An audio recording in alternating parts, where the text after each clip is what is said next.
All right, we alive. Y'all good? Yep, yep. All right, let's get it.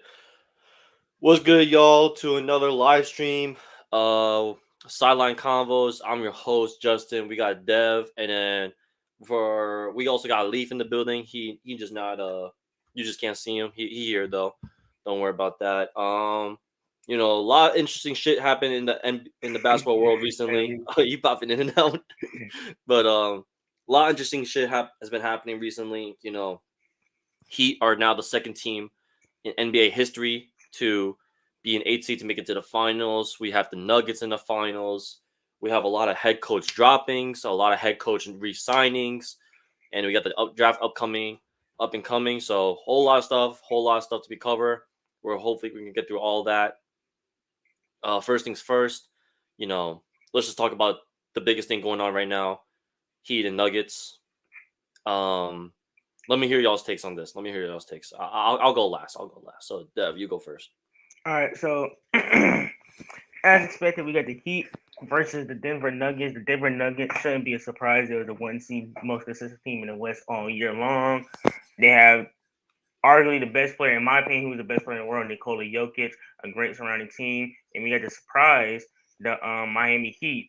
So now with this series, I feel like it get really interesting. I feel like the Nuggets can win in 6 games because I feel like the Heat won't be able to exploit the Nuggets. I have questions. Can the Heat exploit the Nuggets rim pressure? No, with just Jimmy Butler. Can other players produce at a level to exploit Nikola Jokic and the Denver weaknesses? And also, what Bam are we going to get offensively? Bam is a really good defender, but we see him struggle in that game 7 against, the Celtics, and he's been kind of struggling. He's been on and off all playoffs long. So if Bam is being hyper aggressive or not hyper aggressive, being passive, then it's going to be real hard for Miami. And do we still expect for Caleb Martin to, average 19 points on those crazy splits? I do think Miami is going to fight hard, especially with their dribble handoffs, their actions. Um, the way they can shoot the long ball, the way they can operate in their pick and roll offense. I feel like I feel like it's gonna be a really good offensive series. Now, only thing is that defense. How do you stop Jokic? Because even Coach Eric Spoelstra admitted that he doesn't have a set scheme on how to stop Jokic. Because if Jokic is going, he can kill you in either way. So, and Denver does have a lot of firepower, and I feel like Miami has to take advantage when Jokic is off the floor when they go to that lineup with Aaron Gordon at the 5, and see how they contain Jamal Murray. Because obviously the zone. I want to see how Denver matches up with that zone defense when Jokic is off the floor and how Jamal Murray can operate. Because a lot of people always talk about Jokic. I want to see what Jamal Murray does in this series because we see him have a big series against LA this past round, and will he continue to be on his playoff run as well? So that's my take for right now. I'm gonna let Leaf go. Wait, so Dev, you got what? Denver in six. Yeah, I got Nuggets in 6. The way Denver in six. All right. I'm thinking about it, they were in 6. All right. Leave. What's your take? What's your take? Well, realistically, this is going to come down to can the Miami Heat outscore the Denver Nuggets? Because here's the things that we know about the Denver Nuggets. They give up. They're going to give up layups or such that soever at the basket. It's not that they don't contest them. It's that they're not worried about you getting them. They're not Mm-hmm. worried about you getting them because Yep. their thing is like that we're gonna be quick on the inbound and we're gonna get the ball up the court. We're gonna use our high altitude offense and we're gonna kill you that way. So here's the things that we know. The Miami Heat by percentage, their 3-point percentage has been through the roof this year, but nobody Mm-hmm. believes that the Miami Heat all around has been a better shooting team at full strength than the Denver Nuggets. Nobody believes that the Miami Heat have been a better all around team than the Denver Nuggets. Nobody believes that the Miami Heat have better half court sets and work better half court sets than the Denver Nuggets. Nobody believes that the Miami Heat have a better inside and outside game than the Denver Nuggets. Nobody believes that the Miami Heat is going to out rebound the Denver Nuggets. And the way that it's going, his and the other things that we know, if the Miami Heat go man, they're gonna lose. They're gonna get killed. If the Miami Heat go zone, they're gonna get killed. So the things is, other than the shooting and other than maybe like defense, I guess if their defense is going to be tested, obviously, but other than their 3-point shooting and defense, I don't know how they win this series. I really don't. I mean, maybe So something you can think they happen. get swept then? You think they get swept? I got it. I'm gonna be respectable and give it Nuggets in 6. I think they could win a game or two, but I think the Nuggets have everything on their side. The thing is, they're playing against the two of the best shot creators left in the playoffs, and Joker and Jamal Murray. And there's a lot of off-ball action as a team for the Nuggets, and to get other guys easy buckets and easy looks. And off the rebound, anybody can push the ball and anybody can push it up the court. You got Brown who could push it up the court, KCP that could push it up the court, MPJ that could push it up the court, You Aaron got Gordon that Gordon. could push it up the court. Like you got plenty of guys that could create mismatches. Pretty much the entire team is a ball handling team. They all play. They all play point at one point. Yes, they could all play point in an open court.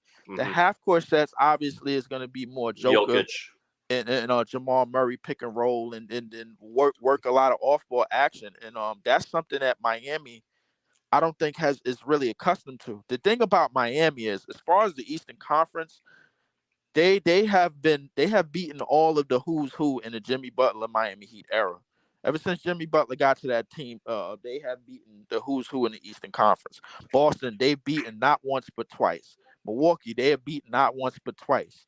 Philadelphia, they've already beaten once. They probably would have beaten twice. In my Nets, they probably would have beaten them with or without Kevin Durant more than once or more than twice. They probably would have beaten any and everybody. They've beaten any and everybody in the Eastern Conference. The issue is, can the Miami Heat beat a presentable contender in the West? Going back to last year, did anybody think that the Miami Heat could beat the Golden State Warriors in a 7-game series? No. Did anybody think it was plausible? I think it was plausible because back then, that year, Miami had one of the better, if not one of the best transitional defenses in the league. Yes, they had that back in 2020, and they messed around and lost in 6 to the Lakers. So once again, I'm getting back to my initial statements. Did anybody a lot of people didn't think that Miami had they hit that shot last year, had Jimmy hit that shot last year, they was probably going to get whipped anyway, and by that Warriors team. They already got whipped by that Lakers team in 2020 in the NIT Invitational. And they probably was going to get beat by a healthy Clippers team. They probably was going to get beat by a healthy Phoenix team with Kevin Durant, or probably without Kevin Durant. They probably was going to get beat by any other serviceable team that came out of the Western, any other contention team that came out of the West. And now you got the Denver Nuggets, who's been the best team all year outside of Milwaukee. And Boston has probably just been living off their talent, but the best team on the court, both sides, outside of Milwaukee, and they've proved it with their sets and their consistency. Joker has pretty much ran the gauntlet against the who's who in the West, beating if a team like Phoenix, who had the highest scoring duo in Booker and KD since I don't know when, couldn't keep up with them and with their pieces and everything that they had. My thing is like, what makes me think that Miami can? I'm being respectable and I got them in 6, but honestly, I don't see what everybody else sees. Bam as a number. Here's the thing, though. Here's the thing. Miami this year specifically this playoff, they have been running very unorthodox defense, meaning they have been proving that a zone has been working for some reason. So am I saying that they're going to do a zone for the Nuggets? Probably not, because Jokic will dissect them like it's nothing.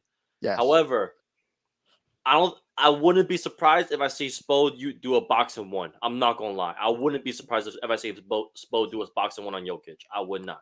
If he does a box and one on Jokic, then he will die. You will literally see a death on that basketball court. Literally. I'm not saying it's going to be successful or not. I'm just saying, like, don't count that out thinking that Spo's not going to do some very unconventional defense again. Like Well, don't take that out of the equation. Also, you should also remember too, Tyler Hero could come back. Now, here's the thing with that though. He's the biggest X factor there is because does he fuck up the rotation and like yes. does he fuck up the rotation and also like the groove that the Heat have been in right now playing without Well, him because Caleb here's the Martin has been pretty much filling his position. So here's the, do we? So do you think Spo here's will the move? thing. Yeah, what's up? Not to stop you, but here's the thing. No, you good. If they go man, then there's not a better team in the league at creating mismatches than the Denver Nuggets. No, I'm saying man is probably the worst thing that they can do. Man is probably the worst thing. But Zone is the worst thing that they could do because Yep. now you're gonna leave open the corner three. Like when you play zone, that's you true. leave Yeah, open the you have corner three, KCP in the and the corner. Nuggets will kill you. Yeah, So like I said KCP in the corner before, was getting cooked. so like I said before, if they go zone, they're getting murdered. If they go man, they're getting murdered. The thing, this is one of the most balanced teams inside and outside attack in the in between areas attack that we've seen. There's nothing. There's literally nothing. I don't understand how or what the Miami Heat can do when they were already undermanned. They don't have enough size. The thing about the Nuggets is they Joker. You could beat them with size. Go back to the bubble when they had Dwight, JaVale, and Anthony Davis was basically playing the Rome guy, and he didn't have to do that much on defense. Dwight pretty much neutralized Jokic as much as possible.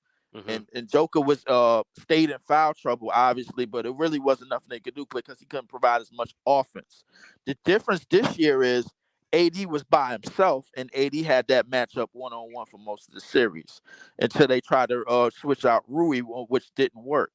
So the thing is, now that Joker is 3 years removed from that, now you have him much better. You have him much lighter. He still has the strength. He can still shoulder lean you to death. Put his shoulder in your chest all day, or he could play off the ball and run around you. You got him out running AD up the court and beating AD up the court for some odd reason. When AD is one of the most athletic bigs that we've seen in years, probably since David Robinson. And now the thing is, you're asking Bam to take that matchup one-on-one. And Bam's a great defender. Bam is a guy that can switch on smaller defenders. You'll be all right with him switching out on guards at 6'9", 6'10". But the thing is, I think we're asking too much for Bam in this series. Oh no, And no, I no. think He's gonna get this. He's gonna get overworked. He's gonna get into foul trouble. I can get watch this. I'll predict it right now. First game in, he'll get into foul trouble within halfway through the second quarter. Halfway through, right? Yeah, So probably, he'll be out for the rest of the first half. Second half, probably, he's gonna be slow. He's gonna be really slow. He won't pick it probably, up until the end of the third quarter, and then right as soon as he picks it up, he's gonna get into foul trouble again. probably. That's exactly what's gonna happen. Here's the thing, though. Here's the thing. I think the Heat have one game in them of taking one game. Whether it's on the road or at home, I don't know. But I think they have one game. I think it's game one. You Because think it's the thing game? is, You I think they think could it's I think you it's think they could game blitz him in one. game one? You think they could blitz I him in think game it's one? game one because the Nuggets are obviously going to come out flat. Yeah, Obviously, they had 10 days off. because they had 10 days off. They're obviously going to come out flat. One of the things I thought that was going to help in this series is that the Miami Heat would have swept the Celtics, and then it would have been more of a okay, let's game plan for as much as possible that we could game for with the Nuggets. The fact that series extended, it gives Miami ended up with a lot of knickknacks, a lot of little knickknacks here and there. Gabe Vincent had an injury. The Jimmy injury was kind of like slipping around, whatever. He kind of maybe a little tweaked the ankle a little bit. Who else?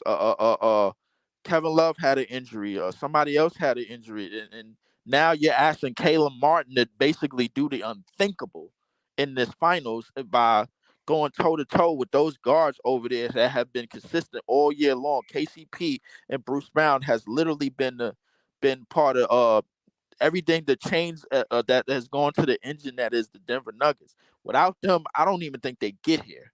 Be honest with you, because Bruce Brown and KCP has fit like a hand in a glove for that team.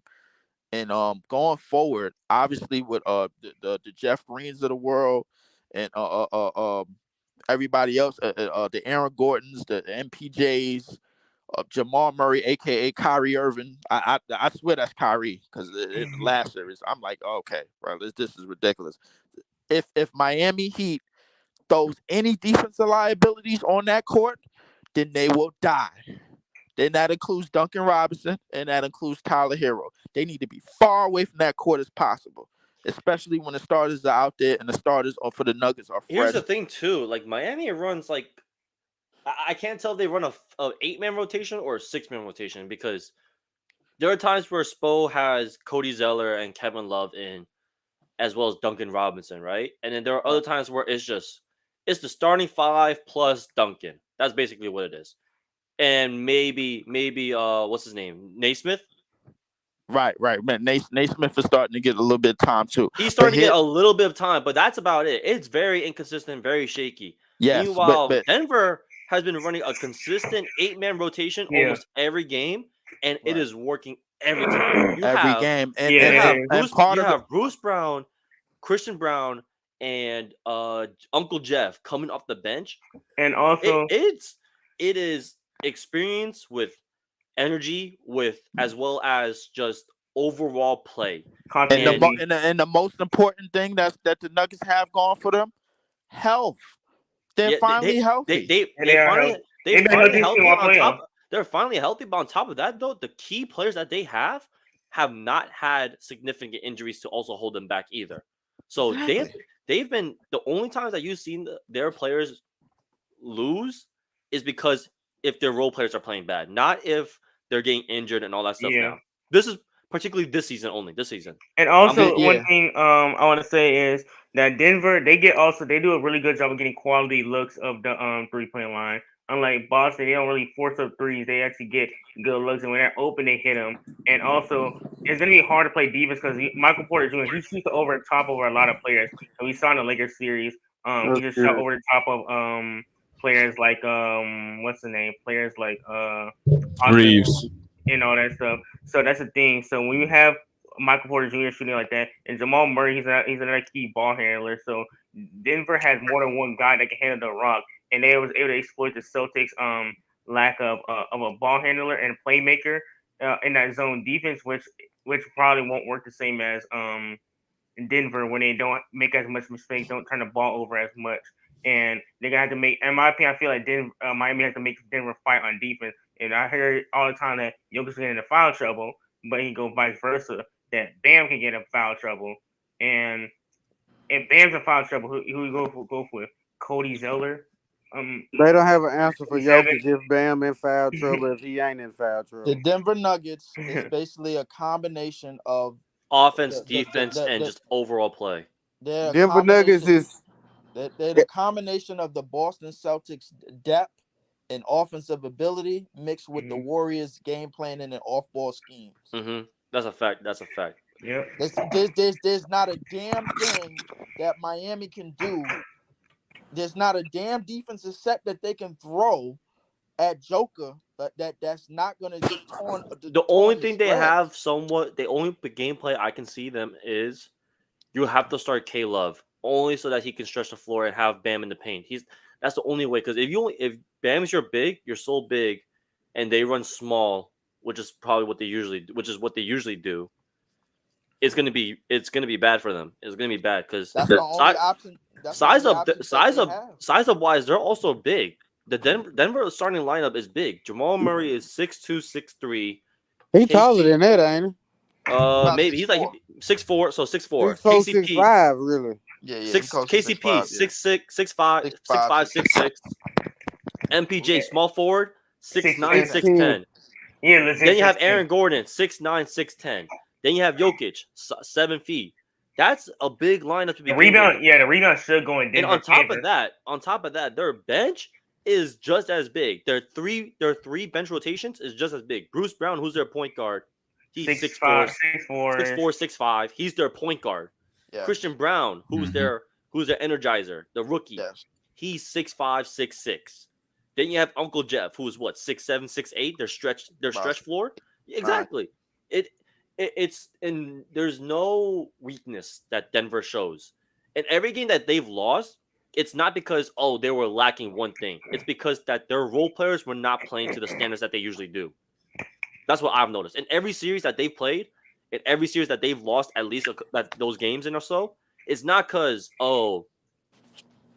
it was just because the defense was terrible. No, it wasn't because of that. It was just because the role players weren't playing that good.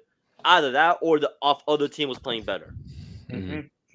It's not like they were missing something. That's never the case with Denver, and I've been noticing that recently too.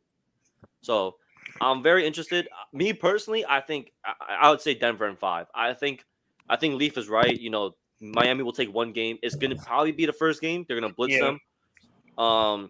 Even though I like to give the benefit of the doubt of, you have this much time to rest.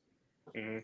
I like to give the benefit of the doubt, but at the same time, though, with the whole narrative what Miami's been doing and how they're attacking each game, I genuinely do believe that they're going to take that first game, though. I do. Well, the thing about the Nuggets rest is that high altitude. Mhm. But the thing is, Miami is not too far from that because they train down in Florida as well. They train in a pretty good setting as well. But Humidity. it's one of the reasons why I believe Miami could get game 1.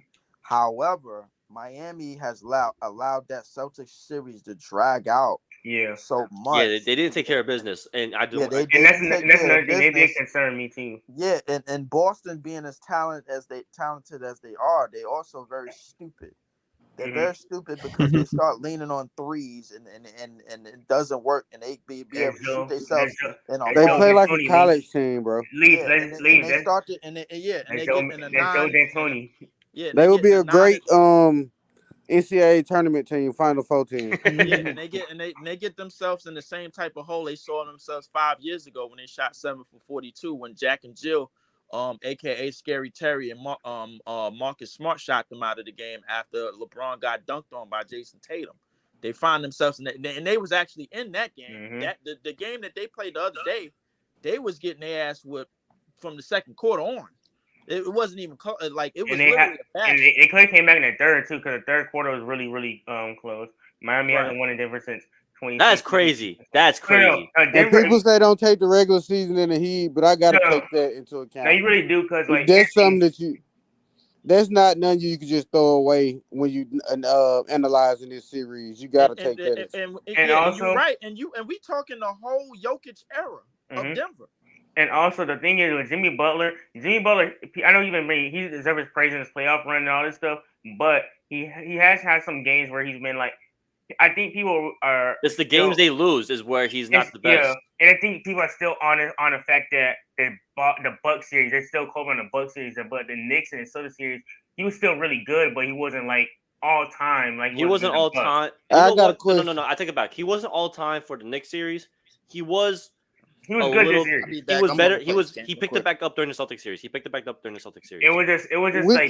was just game 4, 5, 6, and 7 was 7 was good because he had 28, but still shot so. But he did have some so games, and it's like.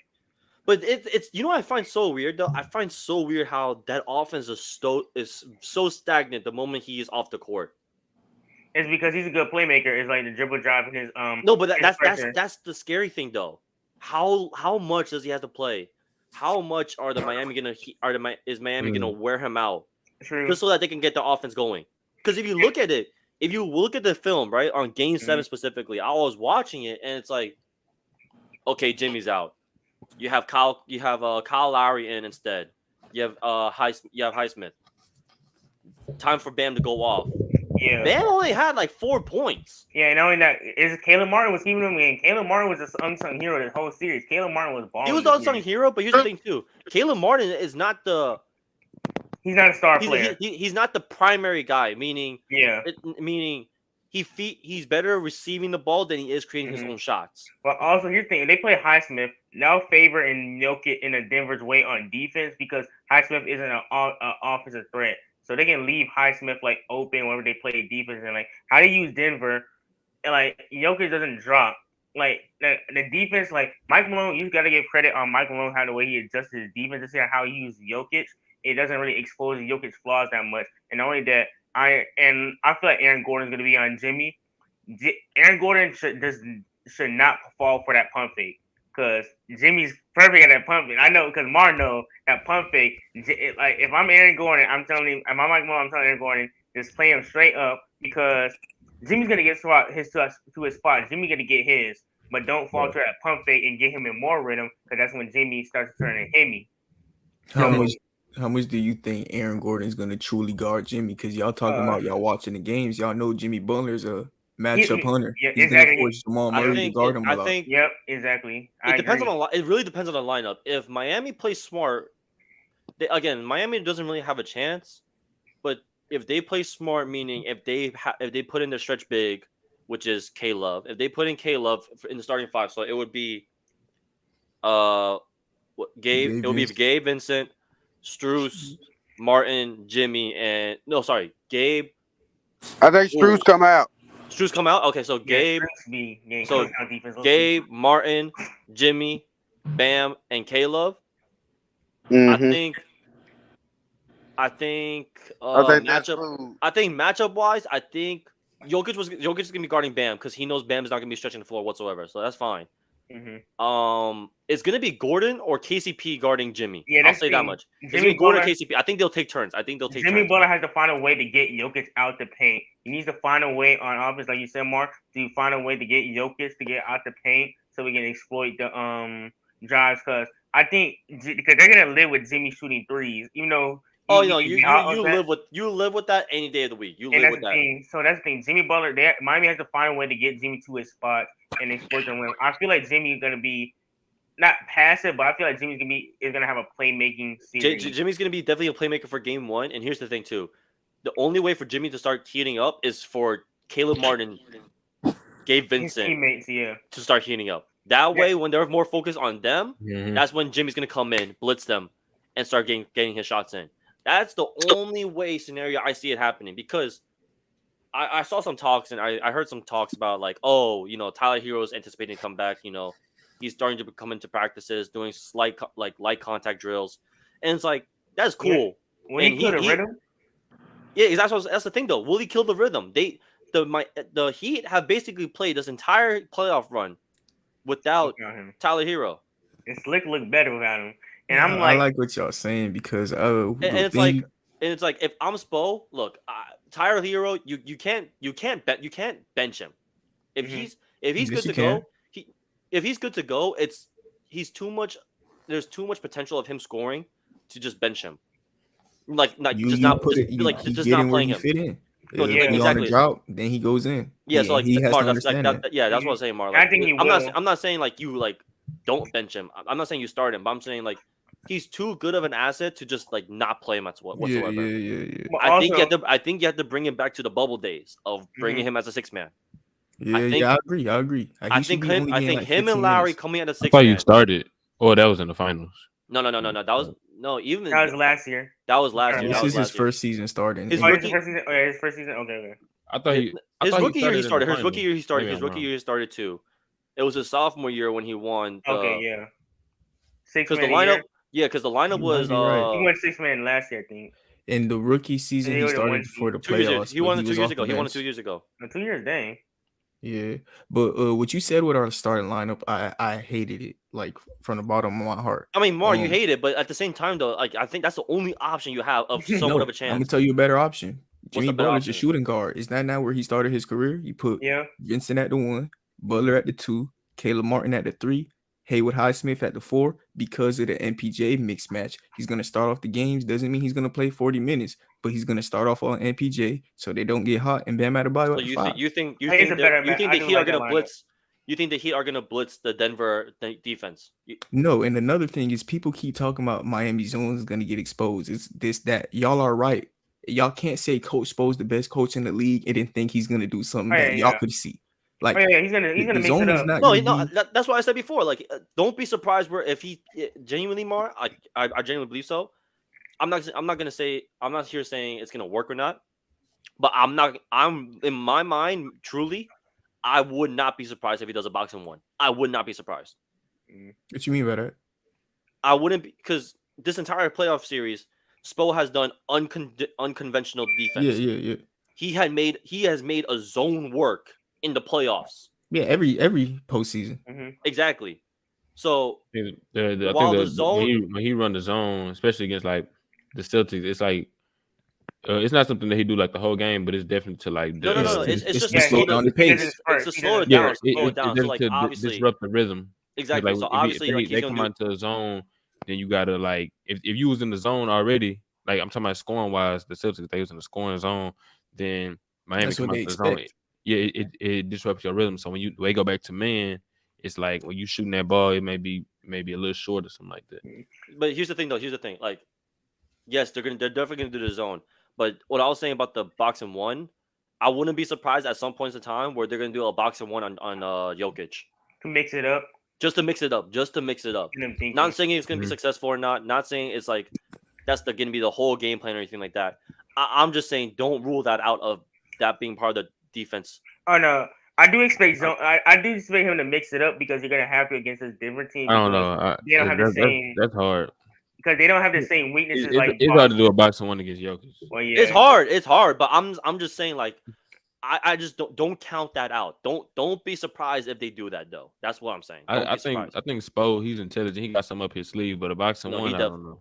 He definitely do. I mean, Mara, do you agree with that or not? Spo is crazy. Coach Spo, what I think he has up his sleeve is he's gonna ask Bam, hey, guard Jokic one-on-one this whole series. Straight up. If we are here to beat the Denver Nuggets, not to stop Nikola Jokic, we're gonna stop the passing lanes. I don't care if Jokic drops 40. Here to win the series, not to stop Nikola Jokic. We saw it against the Milwaukee Bucks. That's what we asked him to do. And then we game planned around Drew Holiday and Chris Middleton. We asked Bam to guard Jokic and do your best, make him earn every bucket, and game plan around Jamal Murray. That's who we could slow down. Yeah, I agree. Because if Jamal Murray's hitting those Jamal Murray shots like he was against the Lakers, he just gonna shake his hand. I mean, what's the stat? What's the stat right now that Murray's breaking for history? Only player, 30 points. Only player to average 30 with 50, 40, 90 splits. Yeah, because everyone's worried about Jokic. How are we gonna stop Jokic? How are we gonna do this? How about on top of that, Jamal Murray? On top of that, I think. Yeah, I think that'd be key. If Miami just plans on, if Miami just goes straight Jokic versus Bam, no help. I mean, he gonna get his buckets. He's talented. He's a great player. Don't get me wrong, but you work on stopping the others. That's what's important for Denver. Also, if Miami's able to hit their threes, then they get themselves a real shot. Because I agree with this on Mark because if Jamal Murray's going off, KCP going off, it's gonna be a long night. It's like we saw game like look at game one against Denver. Like look at game one against LA. They just blow out. Like every game, just like it's a blowout. If those guys going out, it's gonna be a blowout. It wasn't a blowout. Well, not blowout. They came back, but like it's just gonna be a long night. It wasn't a blowout, but the way they play looks like they're blowing them out. Pause. And definitely outplayed us. And one thing I do give Miami credit, they're really good at not front running but containing the lead. So like hitting timely shots, like against the Celtics, and there's times in Game 7 where the Celtics could have came back and tied the game up. They will get a stop or get a lead. Vice versa, the Celtics was selling on their own point, but the Miami Heat do a good job of timely shots, and Miami has to. I think Denver has better leadership roles than Miami does. I personally believe so. I think so. I think it's equal. I say it's equal, but I don't think it's even equal. I think it's Miami by far. You think Miami by far? They got Giannis, has him, Pat Riley, the Godfather, Eric Spoelstra, Jimmy. I'm not talking about the coaching. I'm not talking about the upper staff. I'm talking about players specifically. Yeah, you're talking about like Jokic leads by example. I think Jokic leads by example. I think Jamal Murray's the voice. Uncle Jeff, he's the vet. My man is good too. KCP's a veteran. Well, KCP's also Miami has Jimmy Butler, Bam. I mean, Giannis don't play, but Lowry. If he do anything, Lowry he sucks on the court. Let's talk about that. He's bad, but Kevin Love, who's been around. But also, I want to give Denver credit. One thing about Denver, because I heard some people say the pressure.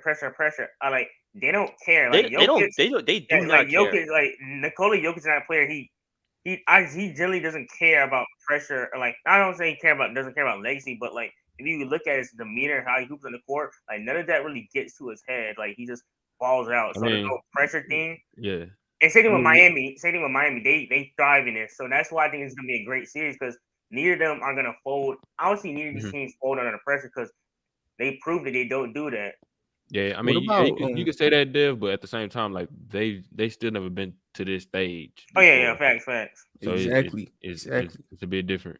I mean, like they've been to the conference finals before. So this last time when they played the Lakers, it was like, you know, we've been here before. We're a little grown up. We've seen this team, you know, things like that. One thing I do want to say that I give Miami another chance in winning the series is that those games versus the Lakers, they were, I mean, it was a sweep, but those games were like very close. Like came down to the end, last couple minutes of the game. Even like, I mean, it's not even that. It just came down to the X factors of each team. The X factors.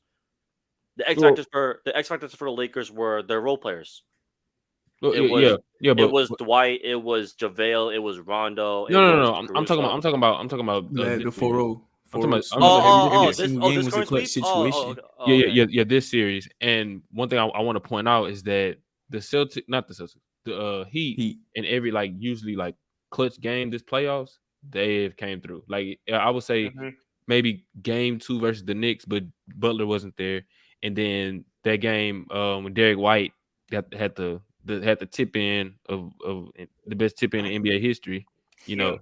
But usually they close games well. I think they coached very well in the games. Jimmy Butler is great at getting to the line, making clutch shots, and I think that's something that the Lakers lacked in that series. The thing is, Miami, they don't have a bully guy. They don't have like a Dennis Schroeder. They don't have like a they don't have a guy that will pick him up like full court, whole 92 feet. What you mean, a bully guy? Like Caleb Martin, Gabe Vincent. But they're Jimmy Butler. No, like that's the like. I'm not saying like that. I'm saying more of just like because I think the Heat are more worried about them being on offense now more than defense. I'm saying more of just like they need a guy that's like you're gonna go win and you're just gonna give him hell. That's Highsmith. Isn't that Highsmith? That's what I'm about to say. That's why I want Highsmith to start. You would start Highsmith? Yeah, I would start Highsmith. That's I see what Mar's saying. I like what Mar was saying more than my opinion than what I was in my idea, only because of the fact that if you catch MPJ coming off cold, it's gonna be hard. MPJ. So here's the thing. No, that he'll help on rebounds too. For the Nuggets, their X factor is MPJ and Aaron Gordon. Those are the two X factors for me. For the Heat, their X factors are Gabe, Bam, as well as I would say Bam because I think it has to be Bam. It has to be because he's been having a slump though, offensively. I think that's right. We know who Bam is. I would say Caleb Martin. He's gonna be the primary guy on Jokic. I'm gonna say my boy Kyle Lowry. I think Kyle Lowry could be X factor. You know what I mean? No, I think Bam is the biggest. I think Bam's an X factor. Mar don't like that. Mar don't like that. I think Bam's an X factor on offense. Mar don't like. I mean, possibly if he's making that mid range shot. If he's making the mid range shots, if he's actually playing with pace, like he doesn't look like he's struggling. His demeanor is not being like, oh, like why am I not getting any call? Oh, why is that a call? But you're not calling anything else. Like that game 7, he showed a lot of emotion, but not in the good way. It was very frustrating to watch Miami game 7 because like it was like he was openly keeping them in the game that third quarter. I'm like, bam, yeah, and I'd be missing these shots. I said that, but I think I don't know. It's hard for me to just say Bam has a bad game, even when he shoots bad, because I'm a guy who loves watching defense, and he brings it like a lot. Yeah, especially like switching. And he doesn't really block shots like that, but he contests shots. He takes charges. I mean, he's just one of the best defenders in the league, and he's sound. He's smart. He has great defensive IQ on that end. So it's two sides of the ball, and he plays the other side great every night. So it's hard for me to just say he has a bad game, but I do think he's an X factor, huge X factor. One reason, especially offensively, I think that Miami could possibly exploit, especially if they're making their threes, is in the dribble handoff things that they do. Because Jokic, he doesn't want to come out on those shooters. Like if Bam is out there handling the ball and Duncan Robinson coming around, or Strus coming around, or Vincent they coming around, Jokic will concede that 3. If they hit those threes, he'll eventually step up. And when he steps up, guess what happened? Bam, he used his speed. get down, catch a lob, or he'll fake the dribble handoff, get down, dunk. Certain things like that. So I think he's going to be key in that. I think you're going to see a lot of that from Miami to either get open threes or get Bam downhill against Jokic. Now they may switch the matchups, but then you may attack Jokic in a different way. But that's why I think Bam is very key. I mean, especially, of course, the defense, because he has to guard the best player on the court. But offensively, he's gonna have to utilize that. Because I think that's something that they got. Mar, who do you? I mean, I'm guessing you have the Heat, but what game do you have it going to?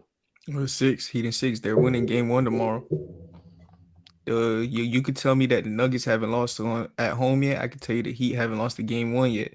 A lot of teams, the Denver Nuggets aren't one of the teams. Denver, they don't play to their opponent's level. I could say that, but Miami does, and I could see a game where Jimmy goes crazy. That could be the good thing. They don't play. Yeah, exactly. It's a good thing for them because, like the Boston Celtics, they play to their opponent's level. The Nuggets, they always worried about them on their own thing. Miami the same way. I can see Miami winning. Jimmy's gonna be talking a lot, and then the Nuggets may win game 2, and I got Miami winning both at home. Mm-hmm. And I do think they'll win. I think Miami could win game 6. I mean, not game 1, game 1. I think a lot of people have them winning game 1 because of 10 days off and Miami's fresh there in rhythm. And Caleb Martin, he got his feet picked up. He's in rhythm. All the Heat players that are shooting threes in rhythm. And Tyler Hero, honestly, going to win or lose, he has some options because win or lose, they can either move Tyler Hero to get some more talented because they can prove like they can win without him. Not saying he's a bad player. Mark, do the Heat have picks? Do the Heat have picks this year? We have the 18th pick this year, no matter what. No matter what? Okay, Yeah. so this is what you do. I think you exploit Duncan. I think you move Hero back to the 6th man. I think you do. And on top of that, you look for a combo guard. Like Kyrie. I think Kyrie. I don't think they'll pick up. I don't think he doesn't fit. He doesn't fit the Miami Heat. Oh, he's a free agent, right? Is Duncan the one that you move, or is it Tyler Hero? I say Tyler Hero because Tyler Hero's a ball stopper a little bit in the offense. No, not crazy ball stopper, but I feel like with Tyler Hero, he has more value than Duncan Robinson. That's why. Yeah, and he has more value. But here's the thing, though. I don't know if you'll be happy about it, but I think the Heat will be so much better off if they just move Tyler to the bench, having been coming out 6 man. I think Tyler Hero was coming off the bench because of his defense, and this year he's became a real solid defender, like a better one. Yeah, he even grew. He's like 6'6", playing shooting guard. Like all he had to do was care about defense a little bit with the guys next to him. He is 6'6". He's listed at 6'5". Yeah, it's either LaMelo's line or Hero's line. So whichever one it is, he's the same height as LaMelo Ball. Yeah, hell nah. What the fuck? I think Hero was 6'6" coming into the draft. They both lying. Hero's like 6'6". He just didn't care about defense. That's how most 19-year-olds are when they gain millions of dollars in the NBA. Hey, do y'all think Bam is gonna struggle to get boards on Jokic? Yes. Jokic's gonna average like 15 boards. Yeah. Oh, yeah, that is the thing. The rebounding. The rebounding thing. Highsmith. I'm my fault, love. You get your take off. No, I was just gonna say because they're gonna struggle with the rebounding parts, especially like the offensive rebounds too. I just see the Nuggets just getting a lot of second chances. Me too. He's listed at 6'5". Tyler Hero's listed at 6'5". So I don't know what would be the Heat's game plan too. He said to start Highsmith. That's what Mark said. I feel like Highsmith because like having Aaron Gordon on Martin for rebounding is kind of crazy. I think the key for the Heat is to shoot the ball well from 3. I think they're gonna have a lot of open looks, especially like exploiting Jokic. He doesn't want to come out or be on the 3-point like to the 3-point line. I feel like they're gonna have a lot of open threes, and on the other end, don't let the others eat. I feel like Jokic is gonna get more energy offensively because he had to guard Anthony Davis last series, which was obviously it's gonna be easier for him to guard Bam because he won't be able to space out the floor. So I'm pretty sure he's just gonna be on. Here's the thing. Bam is while Bam doesn't stretch the floor like AD, Bam has a way better playmaking Exactly. threat. Is a way better playmaking threat than AD. So I think but I don't see Bam being aggressive because like no, during but that here's the key thing. game, they literally had Al Horford on him, and some plays they had Marcus Smart, and we were watching the games, and this dude was not even being aggressive. Like after game 2, he's kind of stopped. Yeah, but if this is the finals, I think Bam will turn it up for 1. 2, I think Bam and Jokic almost. It's crazy to say this. I think they match up not well, but I think they match up like nicely. I like the matchup only because they have almost the exact same play styles, except that Bam doesn't stretch the floor like Jokic, and Jokic doesn't have the defense like Bam. They both have one flaw that the other one gains in. One is speed, one is brute. Exactly. But Bam, other than that, they are almost like the exact same player. The thing is, like, when Nikola Jokic against Anthony Davis, when he grabbed the rebound, he is one of the best floor generals after grabbing the rebound. Yeah. That Anthony one Davis, hand and just exactly. Anthony Davis, after he gets bored, he likes to complain real quick while Nikola Jokic running the break. Yeah, Miami has to be disciplined. Miami can't complain, especially Bam. Bam cannot complain. He has to run back. Yeah, he doesn't do it that much though. Like he did it in Game 7. He did it Game 7 terribly. I don't really remember. Oh dang, Game 7. I was just smiling the whole time. I wasn't really looking at that. Game 7 and Game 6, he did it terribly. And the thing is, because Jokic like Kevin Love, both of them when Jokic or Kevin Love get the rebound, they like Patrick Mahomes all of a sudden just like dang. Yeah. Miami usually they get back better than the Lakers do. I do think they need to play Kevin Love a little more. He'll be important this series for his rebounding and his way he can stretch out the defense. He didn't play much in Game 7. I don't know if he was hurt or he just didn't play. I think it was coach decision. I'm not gonna lie. I think it was coach decision. Gotcha. It was because they was up. Okay, that makes sense. I would play Zeller more than Love. I like Zeller minutes. Zeller. Zeller, I'm not gonna lie. Zeller's a low key solid pickup for you guys. Yeah, I would match Bam minutes with Nikola Jokic, and whenever Nikola is out, I'll put in Zeller real quick because the Nuggets don't have another center. I never seen someone age so fast like Cody Zeller though. That was crazy. That's crazy. Hold on. Before we can get back to the Heat, but I just want to talk about the other shit I put in the title for this video. Otherwise, I'm gonna get flamed for it. But let's talk about the coaches. Let's talk about the coaches' real shit. The whole coaching world in the NBA. Let's talk about that. Detroit got Monty. Yeah, did Philly get? It just came in. If you're watching the stream or whenever you're watching this this night, like a couple hours ago, Monty just picked up the new contract with Detroit. It's like what, $100 million? 5 years, $72 million. It could go up to $100 million if he stays all 8 years. All 8 years. I think the Philly there's that one. There's the Philly one with Nick Nurse. And there's the Suns one. Suns are still like. I'm at the Before they get Doc Rivers. I'm at the Bucks when the Bucks they hired Adrian Griffin, father of AJ Griffin. Yeah, AJ Griffin Jr. And also the Suns, MIA, they still have no talk about that. They're probably gonna get Doc Rivers. That would be crazy. Either that or Ty Lue somehow pulls a fucking like FU card and just goes. He get traded.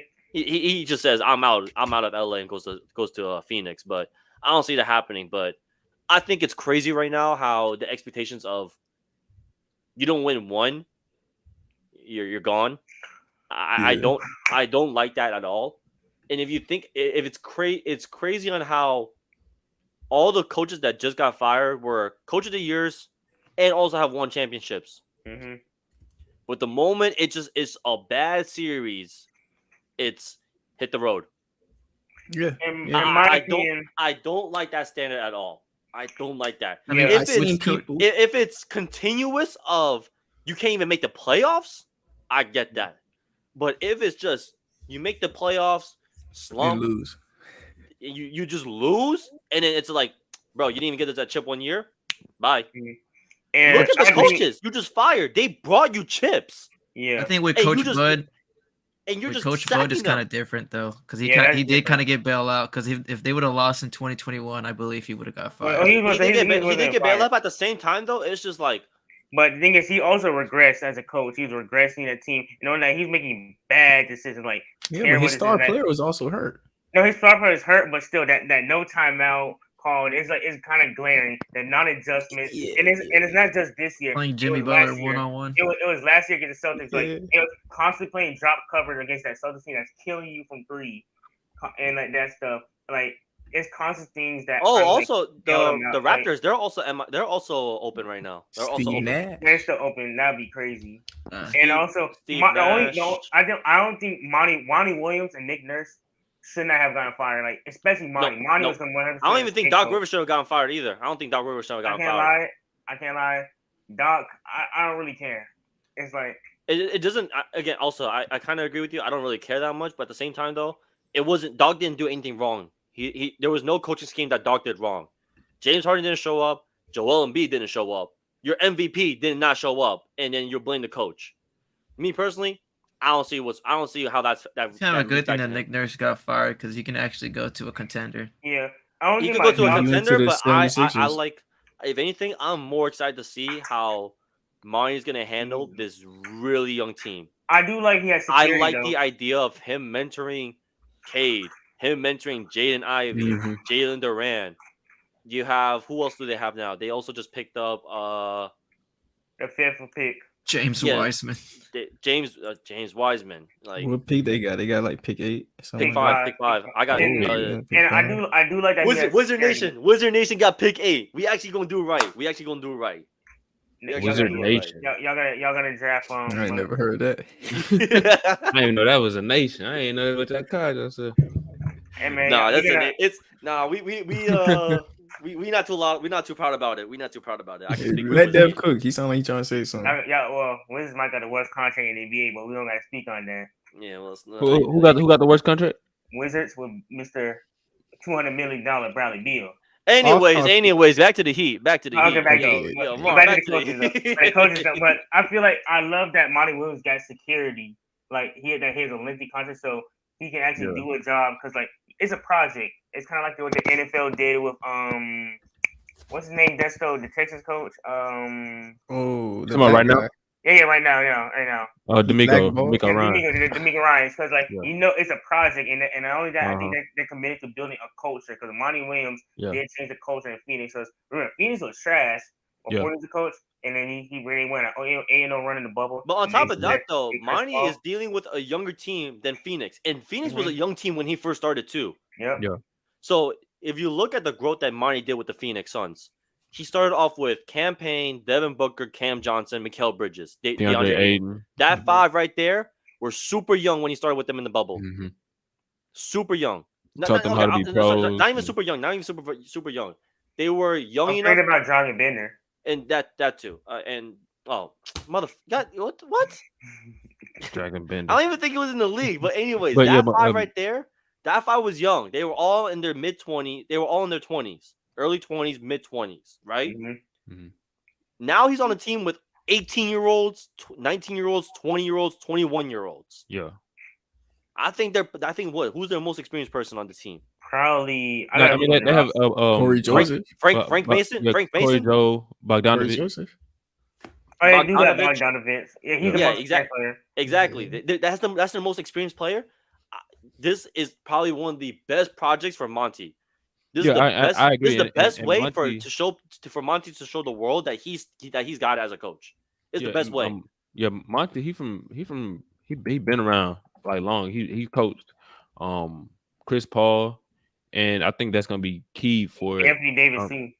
AD, and I think that's gonna be key for Cade and Jaden Ivey, like learning from him because he's been around CP3, he's been around Booker, these guys who have perfected their craft, and he knows what it takes to. He coached in the finals, He knows what a championship team looks like. He knows how to make one. He knows, like he's been around the league, so I think that's a great coach for him, and is a real good thing for him to have this security, this basically like something he can build. I mean, Cade, he's been in the league for 2 years and three. But it will be a second year. Excuse me.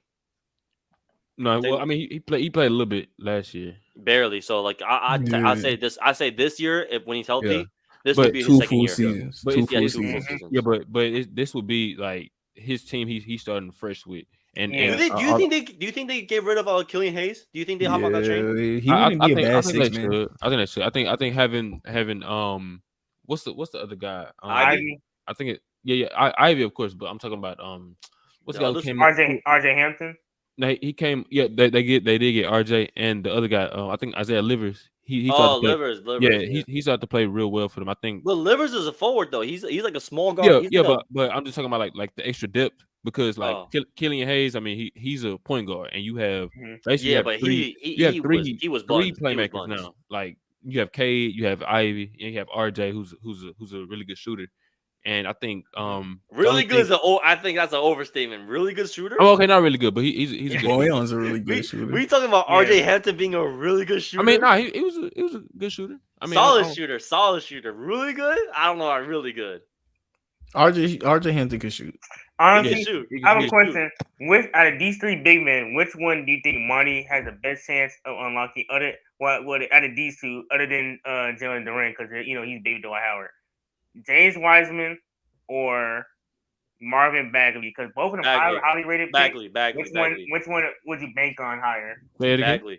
Wiseman or Bagley? Who are you banking on higher? For Monty to like expose them to be better? Yeah, which one? Bagley. Man, I don't know. Bagley started playing better the moment he got to Detroit. I mean, I don't know. I feel like I don't know what big man he really just. Because I feel like they might trade Isaiah Stewart because he's not a true center. Oh, they got Big Stu as well. Yeah, Stu. Yeah, they got Big Stu. I don't know. I mean, because if you see like with Ayton, I don't know. He didn't really do anything with Ayton, so that's why I think Jalen Duren is going to be the best fit for Monty because he does what Monty Williams does. Jalen Duren's a high energy guy, super athletic, rebound, defense. Like I think Jalen Duren, and plus, in my opinion, he has a higher potential than all these other guys. I definitely think so. I love Jalen Duren. I mean, because he knows his role. He's not gonna he's like 19. He's a fucking tank. He just turned 19. He just turned 19. He's a beast on the boards. He should be in high school. Do be snagging all the rebounds. I mean, Cade, Jaden Ivey. That's a very talented young core for you to build with. And I think sky's the limit for them. I think they still years away, a couple of at least 2-3 years away from being like a real playoff team. For the rest of Monty's contract, it's gonna be interesting to watch for the rest of Monty's contract. I'll say that much. I think they need to give him all those years too. They will. That's the plan. Yeah, they will. So y'all think let's say in best case scenario within like the first 3 years. They still not a playoff team. You still thugging it out with them. If they're fringing play-in, I'll count it. I'll leave. I'll be happy with it. If they're fringing play-in in 3 years, like in 3 years, if they're fringing or if they're just solidifying play-in every year, I'll be happy with it. If it's like one good year and after that it's just I don't want that. I want consistency of like being right there or like being right there, being there, and then being right there again. I don't want like being at the top. Like steady improvement. Like exactly. I want growth. I don't want fucking skyrocket and then just straight down like dog shit. Yeah, I got you. I don't want that. You have to make that decision when it's time to be made because stuff like injuries could be riddle a season. Like if he doesn't have a good season because of injuries and you just look at it as he had another negative record, you looking at it wrong. No, you have to look at it from the coaching standpoint. You can't look at the player standpoint. Coach has nothing to do with players getting injured. Yeah, exactly. So that's why the coach is playing what the cards are dealt to him. If players getting hurt, that's not on him. How are you gonna blame a bad ankle or a bad knee injury on the coach? Did the coach do it? I think that's what he's saying. Like let's say a lot of his players get hurt and you judging him based off like because I mean no, that's the what I'm NBA, saying though. You can't do that. Is you cannot do that. Yeah. No, I'm explaining that too. Like it's just a casual it's a casual look of it. How are you gonna blame someone that had nothing to do with the injury? They're just only playing. Not how Coach Bud just lost his job. I mean, Giannis was hurt, and then they I said, think it was. I think it was a little bit more than that. I think it was a little bit more than that. I think it was a little. I know you're happy about the Heat beating them and everything, but I think even you also got consideration though that Mar really want this victory. And I didn't actually think that Coach Bud was gonna get fired, but you got to take into consideration during the series. I think his brother like passed, so you never know like the mental state like somebody could actually be in. That's what and with Monty Williams, I thought they fired him too quickly too. No, he should have never got fired. No, he should have never got fired. Yeah, because like they just got KD. He only had a few games with him in the regular season. No bench. And then I think the roster. I mean they gave themselves a shot to compete. Don't get me wrong, but I mean with injuries to Chris Paul and Aiden, and then the roster was kind of incomplete. I feel like you should give him at least one more year. I would have been not happy, but I would have been okay if they fired him halfway through the season of the upcoming season. Yeah, I say let him start. If you saw that he was struggling to work with KD, if you saw him struggle with work with KD, and I think I would have been okay with that. But to fire him after just gaining KD, that's not fair for him. Mm-hmm. Yeah, not fair. It's not fair at all because you just lost a good coach. Mm-hmm. And I don't know who they're gonna hire. I don't know who they're gonna hire because I don't know who they're gonna hire or who they're looking for. But imagine they get Bud. Imagine they get Bud as a coach. That'd be crazy. I disagree with y'all. Monty Williams was a problem in Phoenix for me. He has a serious issue of blaming his players. Y'all talk about you said Wiseman, right? Wiseman is a worse Ayton. You know how much he's gonna hate James Wiseman? He's not gonna love James Wiseman at all. Everything he does, he just blames DeAndre Ayton. I understand DeAndre Ayton isn't what he thought he was gonna be, but take him for who he is. He just always mad at DeAndre Ayton. Y'all talking about they had no bench, right? He didn't play the bench because he wanted y'all to think that too. He looks for excuses. I don't like coaches that look for excuses. He had a bench, in my opinion. He just didn't want to use the bench, so he has a reason on why he couldn't beat the Nuggets because they had interesting. Terrence Ross. Terrence Ross, when he was forced to play Terrence Ross and TJ Warren, they had good games. He just didn't ever play them, and it was too late when he realized, maybe I should go to my bench that I have. He also had what's that? Landry Shamet. Landry Shamet is not that bad. Okay. We're talking about bench players. We're talking about bench players. We're talking about 15 minutes a game. He wouldn't even let those guys play 15 minutes. He's asking Durant to play 45 minutes off of torn Achilles, 2 leg surgeries, and he's not letting his other guys play at all. He's looking for excuses, in my opinion. Yeah, I feel what you're saying, but it was I mean, like everything was just on the fly. Like the guys you're talking about, Terrence Ross, TJ Warren, KD, like they all just got there. They don't have like the chemistry isn't there, and it's sort of difficult to just thrust. I mean, of course you got to play KD. That's the main person you traded for, but it's kind of difficult to just thrust them into that. I mean, Landry Shamet had that game where he looked like a fucking monster in the fourth quarter, but like on the road, like the role players kind of really wasn't showing up. And the only time I seen another role player have like a really great game was like I think game 6 campaign was just shooting like crazy, but they got demolished that game. Yeah, and also not to segue off. Yeah, but that's why I think. I mean, and I feel what you're saying. Just real quick, Dev. I'm gonna get back to you, but just real quick, Mark. I mean, I feel what you're saying too about how he about the accountability because he was just kind of putting it on Aiden, especially like last year and everything. But I mean, I think like just said, I think I'll let him start next season at least. And you know, if he's still fucking up or whatever, then you know that's what I'm saying. Like at least give him a chance just to like show a little bit of the regular season. You just got KD. At least show a little bit. Yeah. If it's looking like it's not working out with him, then you can fire him. I'll be okay with that. But you just fired him off rip. KD played what 20 games with the Suns? Not even that. Including playoffs. Including playoffs, like 20 games. Yeah, starting. Cameron Payne is a fireable offense. I mean, who else should he start? Yeah, Chris Paul hurt. Devin Booker at point guard. Remember you talked about the 8-0 finals run? Guess who was running their point guard, and guess who got better as a playmaker and everything? Devin Booker. Play Josh Okogie at shooting guard. You asking Cameron Payne to do too much. He's a second unit point guard, and he's good at that. He could have. I feel like Cameron Payne going against second units would have been more consistent throughout the whole series. But he's putting his players in bad situations. John Wall would have done better. Who? Nothing. Go on. Oh, yeah, but either way, he asking Cameron Payne to do too much. That's what you heard. That's what you heard it. No, I didn't hear. Oh, He okay. asking those guys to do too Mr. much. He said Mr. J Wall, Mr. Dougie, man. I said John Wall would have done better. But not to segue off, I want to talk about the boy in Philly. Hold on. Mark, do you agree? Mark, wait, hold on, Devin. My Mark, do you agree? Better than Cameron Payne, maybe. Nah, I'm playing. But Cameron Payne is pretty bad, bro. Like, so you think John Wall wouldn't? You think Cameron Payne would have done better than John Wall? Off the bench, yeah, I'll give it to him. He could shoot. He had in their closeout game. He was a main guy showing up. Nah. All right, Dev, what you been trying to cook up? I was gonna segue to Mr. Philly. They got rid of the doctor and put a nurse in. You know what I mean? So that's so corny. That's so corny. Everybody been saying that. Everybody been saying that. That's what Pickett said. So the nurse. So here's the thing about Nick Nurse. I like him as a coach, but for this team, I don't think he has the personnel for his coaching style. We don't even know how the team's gonna shape out. Is Harden gonna stay? Is he gonna leave? True.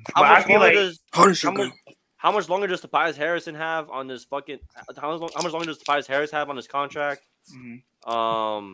Fucking. However much years left on it, nobody wanted that. Exactly. Fucking.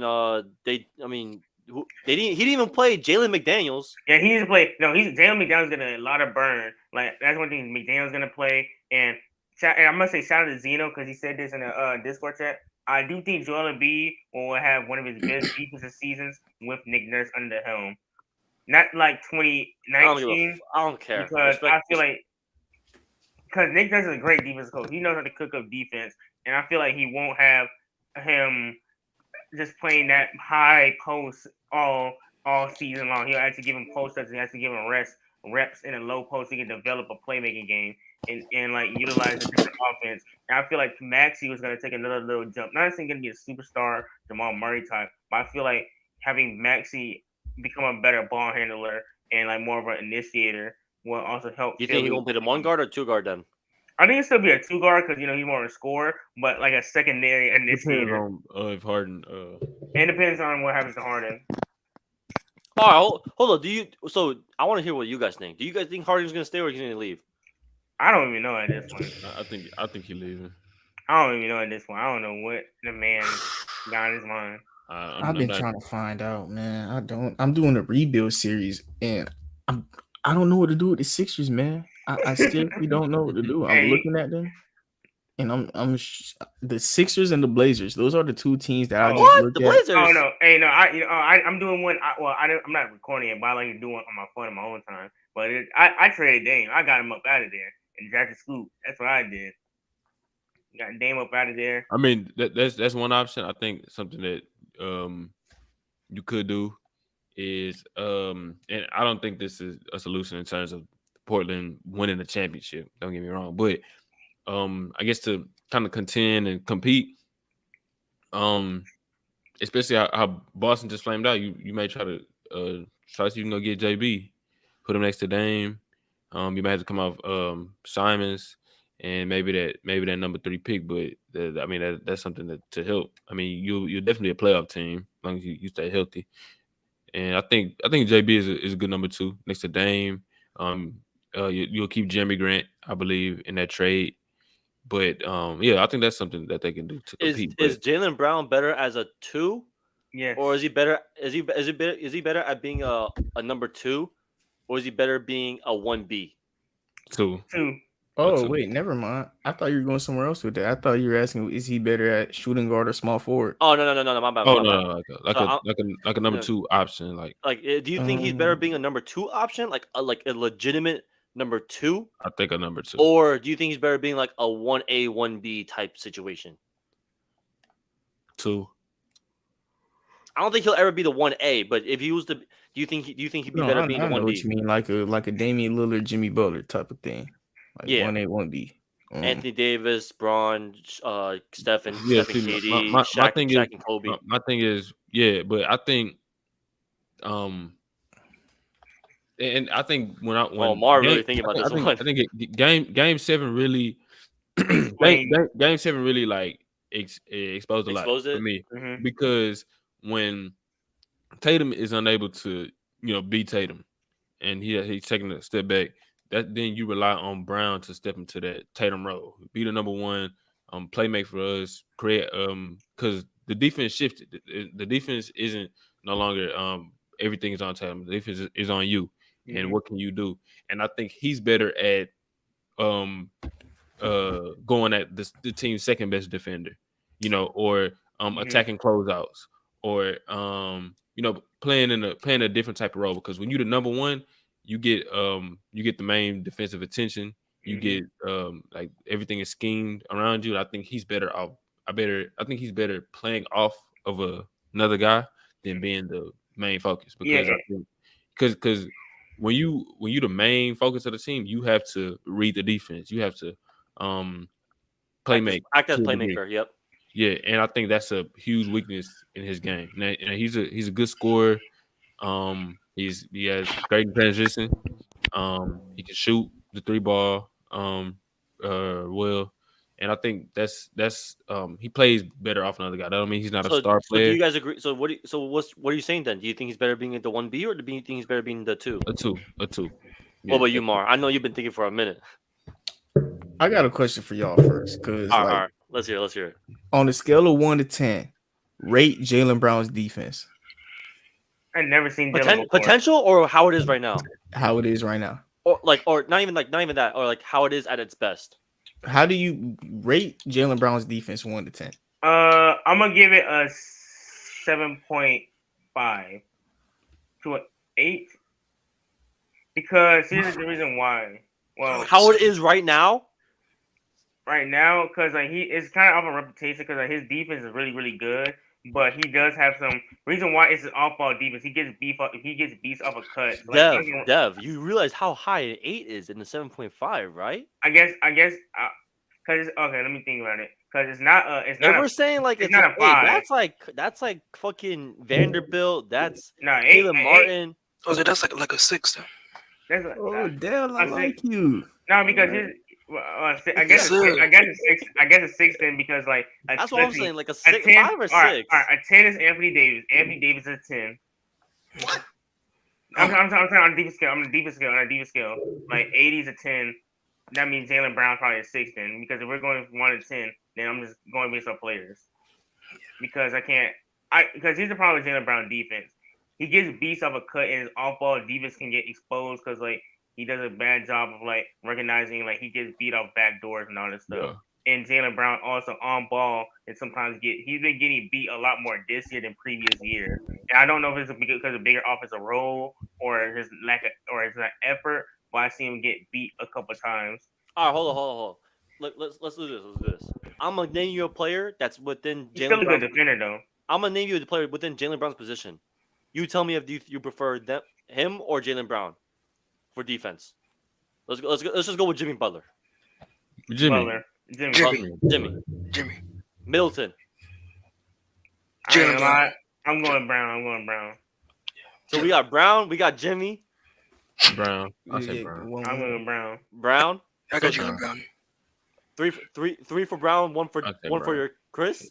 I got Middleton. I think Chris is solid, but I probably lean Brown. The injuries kind of slow down. Chris makes less mistakes. Yeah. Defense is all about mistakes, not not what you capable of. Jaylen Brown, KCP.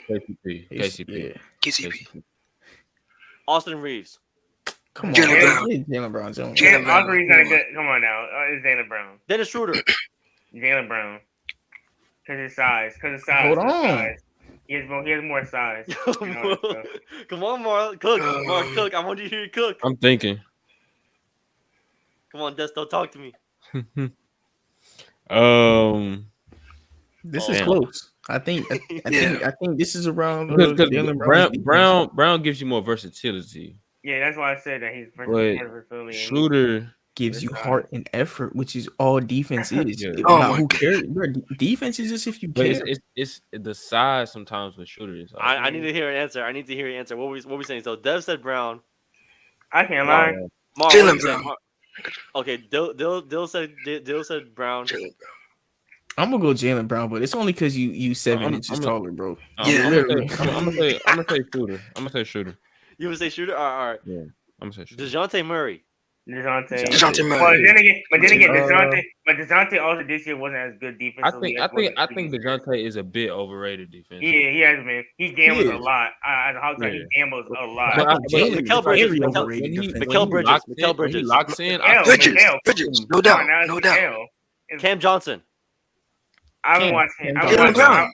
I haven't watched him. Who said Jaylen Brown? Wait. For defense, Cam Johnson from the Nets, right? Yeah, Jaylen Brown. I said Jaylen Brown. Yeah, I'm telling y'all, people have very different opinions on Jaylen Brown as the defender. No, I give out of 1 out of 10, I give him like a 6.5. Right Caruso. He's probably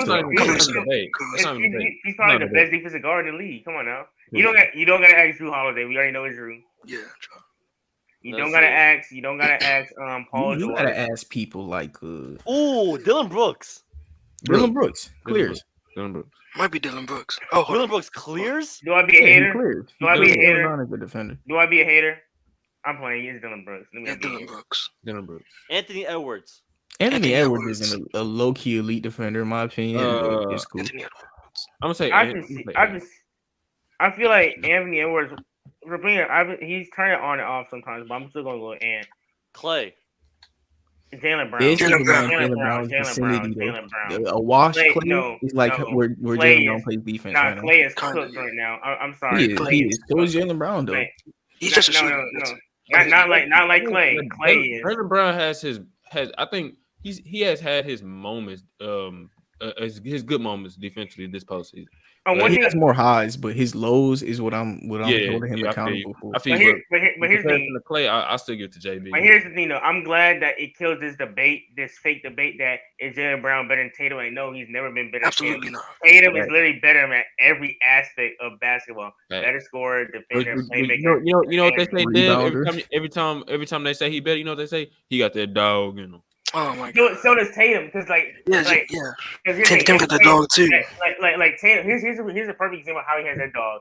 He is playing terrible in Game 6. They've scored like 14 straight. Like, you got to be a dog mentally, like, to keep on. Yeah, that was crazy.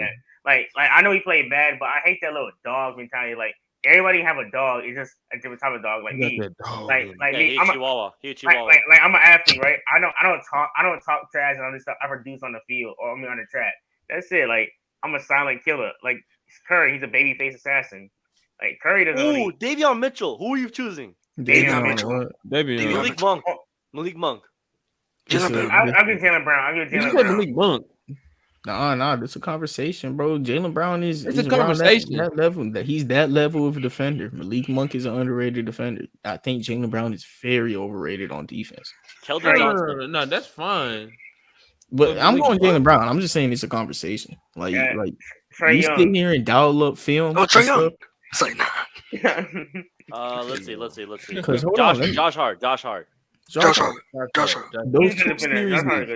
Those series where Boston took Atlanta to 6. You know why? Because Jaylen Brown wants that max contract and he's trying to prove what he is as a defender. And he was taking the Trae Young assignment instead of Marcus Smart. Hold on, I'm gonna say something that's pretty nasty. Matisse Thybulle. You don't get burned like that. You choose Matisse over Jaylen Brown? Yes. Defense, All Matisse do is play defense. Literally. Now, I think Matisse has built up that rep, which I think he's a bit overrated because he is a little bit overrated. He gambles, but I still think he's better than Jaylen Brown. Okay. Let's see. I think, but then again, to be fair, I think people kind of came to the light on Jaylen Brown's defense this year because, like, previous years he was a really good defender, but this year a lot of people haven't been hyping up his defense like that. And that's what I've seen. Like, people have slowed down. He definitely been focusing more on trying to be all NBA so he can get that contract. Mm-hmm. And also, I feel like with the last year, Ime Udoka kind of like pulled the defense out. Not just on him, but everyone. Josh Okogie. Torrey Craig. I'd rather have Jaylen Brown. Torrey Craig. I don't really know. I'll just get a Jaylen Brown right here. I'll get a Jaylen Brown. It's getting a little nasty. It's getting a little nasty. Bruce Brown. Bruce Brown. Man, that boy Bruce be clamping. All right, let's see. Hold on. Bruce I'm Nice. going to like every. Jaylen Brown on his team. Where is he as a defender on his own team? Tatum's better than him. Robert Williams top better than him. The whole starting five He is is better top than three. him. He is top Derek three. White. The whole Not Derek starting White. five On his Oh no, team. he's not top three. no. He's At not. defense, Defense. Derek White better than him. Yeah. Oh, yeah. Marcus Smart, Jason Tatum, Robert Williams, and I think Al Horford's better. Al Horford. Whoa. He brings rim protection. Al Horford, Exactly. he's slow. He's just slow. He brings Alford rim might be. protection though. But it's close for him out. Lou Dort. Lou Dort. Lou Yes, Dort. Lou Dort. He's just clever. Lou Dort be Don't touch him. clever. Come on, bro. PG. PG. Oh, Ooh. PG. PG's low key a little overrated. PG kinda on fell defense, off on but not as defense, bro. overrated He as fell Jaylen off. Brown. Yeah. The injuries but- kind of but- injuries kind of I think PG. he's still better than JB though. He might be a Injuries bit kind of better. Yeah. injuries kind of the PG though. That's I'll what still Jaylen give Brown like a PG six. an 8. What to be about honest. Kawhi? like What about a Kawhi? Kawhi's a Kawhi. 10 out of 10 Current on Kawhi. defense. Current Kawhi. 10. Kawhi. He's still a 10. Still Ooh, Kawhi. yeah, Kawhi. Kawhi's an 8 now. Kawhi's He's an a 8 10. now. He's He's a an 8 now. 10. The injuries he don't have A the ladder quickness. 10. When He he don't have that ladder plays, quickness. did you see what he was? If that first round, KD. if Kawhi played, bro, when he was guarding KD, that looks scary for the Suns. If Kawhi yeah, played at- more than at 2 times, games, but I think at his peak he was a 10. Right Oh now, yeah. Right now, Yeah, it's yeah. like think- a I Jose still think he's at his Alvarado. peak as a defender. Kawhi Jose- Leonard. Jose Alvarado. GTA. I'm going Jaylen Brown. I have not seen him play. I'm going Jaylen Bro, Brown. I'm not. Jaylen I have Brown. never, I have Come never on, been a fan of Alvarado. Alvarado, so I'm not finna vote on this. But Jose I'm going Alvarado. Alvarado. Who are you choosing? I'm saying I'm- Jaylen Brown. I'm not a fan of Grand Theft Alvarado. Oh, really? Oh, Grand Theft Alvarado. Okay. Oh yeah, I forgot. I'll take Herb Jones over Jaylen Brown defensively. Yeah, Yeah. Herb. So Herb, yeah. Scotty Barnes, yes. Scotty Barnes. Ooh, Scotty? Yes. Scotty is Yes, spotty. yes. Yeah, I'm Scotty choosing very Scotty. spotty I'm not going. I'm defensively. choosing Yeah, Scotty. slumpy. He did have a slump. Yeah, Scotty. Yeah. I'm choosing Scotty. Sophomore slump. It's But okay. I think he definitely offers you more like Draymond. weak side. Of Draymond. course, Draymond. Draymond. Draymond. What question is that? GP2. $100 million man. GP2. GP. You choosing GP over Jaylen Brown? Yeah, Yes. Hey, GP. Fair enough. I'm really looking right now. I'm telling you, bro, we taking a lot of defenders Vando. over Jaylen What Brown. about Vando? A lot. Vando? Yeah, Ooh. Vando. I'm choosing Vando. yeah. As a I'll take Yeah. homer? Vando. Oh, Caleb Martin. Oh, Caleb Martin. Come on, bro. On straight defense, yeah. I think Jaylen Brown is on the same tier wherever you look at Donovan Mitchell as a defender. Oh, okay. No, that's nasty. Donovan is Why I think y'all underrate Donovan as a defender. What does he do that Jaylen Brown doesn't do? He just gets steals sometimes. That's what Jaylen Brown does. He falls asleep on But defense and gets I mean, steals. I don't know. I mean, okay. This will be Okay, involved by his smaller. I've seen. Okay, Harden had some great games against the Celtics. Don't get me wrong, but he also had some stinkers, and that was largely due to Jaylen Brown. And also, these are Trae Young and Harden. These are elite scorers. Like, well, Harden from time to time, like that game winning shot, like Trae Young hit. That was a crazy shot. Like that was. I don't want to say that bad defense. That was just a crazy. You gotta shake your hand. Like, That's just good defense, better offense. Yeah. Because like think like Jaylen Brown was guarding like Donovan Mitchell. I mean, Oh, Josh Green. Let me say Jaylen, Josh Green. I would say he's probably in that range. From the Mavs. Like, He's in the Josh Yeah. Green range. That range. Who I would think you y'all. choose I think Donovan Mitchell is too. I think he's underrated as a defender a bit. That's why I said Donovan's name. Maybe this. Maybe he probably improved defender for this, but the Jazz days, Donovan was cool. Even on the I think Jazz, bro. The Cavs defense is solely based off they had those strong rim protectors. But I mean, maybe a small forward bad. I mean, they're not bad, but I mean, Donovan Mitchell, he's in bad, but I think he's very. You know what, Mar? I didn't even realize. I never asked you this. Who do you want to heat the draft? I haven't even looked at the draft yet. We in the NBA Finals, baby. Yeah, he's not worried about that. He's trying to get a chip. He's trying to get a ring. Come on, bro. I didn't know he was four. I didn't know he was a. I didn't know there was a Heat fan. I didn't know there was a Heat fan though. I didn't even know we had a draft pick until last week. I didn't even think about the draft yet. That's crazy. That is actually crazy. Yeah, it's a crazy flex. You a Wizards fan. At 18, you guys do have a lot of options. Yeah, we never have this high of draft picks because we usually make deep playoff runs, and I think the new CBA. The last high draft pick you had was Hero. Yeah, in the new CBA, I guess we gonna wherever you finish in the regular season, that's the pick you get. So like, That's good. Yeah, because we usually would get pick 29 or 30 right now. But since we finished as the 8th seed, we finna get pick 18. Miami never get picks this high. Y'all better be worried, bro. Like 18, you guys have a lot of options. There are a lot of wings, a lot of combo guards. There are a couple centers if you want to take those. But it's gonna be my hot take. I feel like this year's draft class is gonna be like similar to 2018, a very stacked and really good draft class. No, this draft class got insane. This draft class got insane prospects. I don't know. Look back at 2018 draft class. There's a lot of good players in that draft class. I seen the top. That's the Luka draft class. The Luka and Trae. Okay. Yeah. That was the same year as Luka, Trae, Shea, Robert Williams, DeAndre Ayton. No, I was gonna say that was Bam. That was Bam's year, was he not? Yeah. Bam was after there too. I thought Bam came in with Lonzo in them, right? No. Bam was 2018 Luka. Bam came out. Bam came with Luka. I think Bam came in with Luka. Oh, Bam. It was De'Aaron Fox, Malik Monk, Bam on Kentucky. That was in 2017. That's 2017. I'm heard. No, Bam came in 2017. Oh. Also, who's 2018 then? 2018. I'm pulling up again right now. Who did he pick in 2018? Wait. No. All right. We had a gap year. We had a gap year between Bam and Hero. We didn't have a draft pick one of those years. They got Hero 19. Y'all had a gap year that long? So the 2018 draft was DeAndre Ayton, Bagley, Luka Doncic, Jaren Jackson, Trae Young. Jaren. Wait, so then he didn't have a single pick? No, I don't think so. No. Oh yeah. Fact check that. Kevin Knox, Mikal Bridges, Shea, for sure. Miles Bridges, Jimmy Butler. Michael Porter Jr. Oh, that was the year you got Jimmy Butler, right? Jimmy Butler traded David. Oh yeah. Lonnie Walker, Kevin That's Huerter. Crazy. You guys had a gap between Bam and Hero.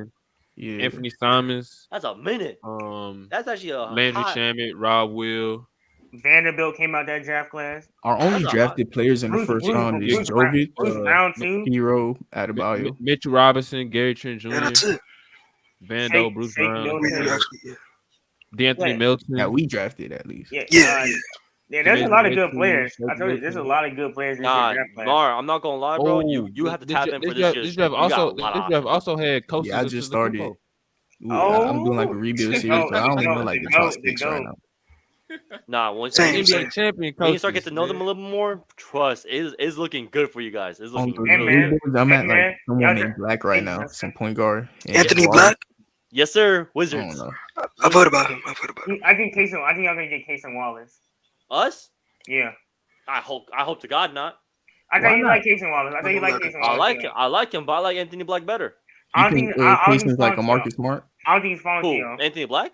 No, Cason. Yeah. Cason, nah, he's Drew Holiday. Ooh. Whoa. You don't want Drew Holiday? I want Drew Holiday, but I want a 6'7" defensive point guard. That's nice. I was on the Wizards. He's basically a poor man's Cade. He's a poor man's Cade. I don't think he's gonna fall to you. What you think about Bradley Beal and pick 8 for Jaylen Brown? What? The fuck no. What thing?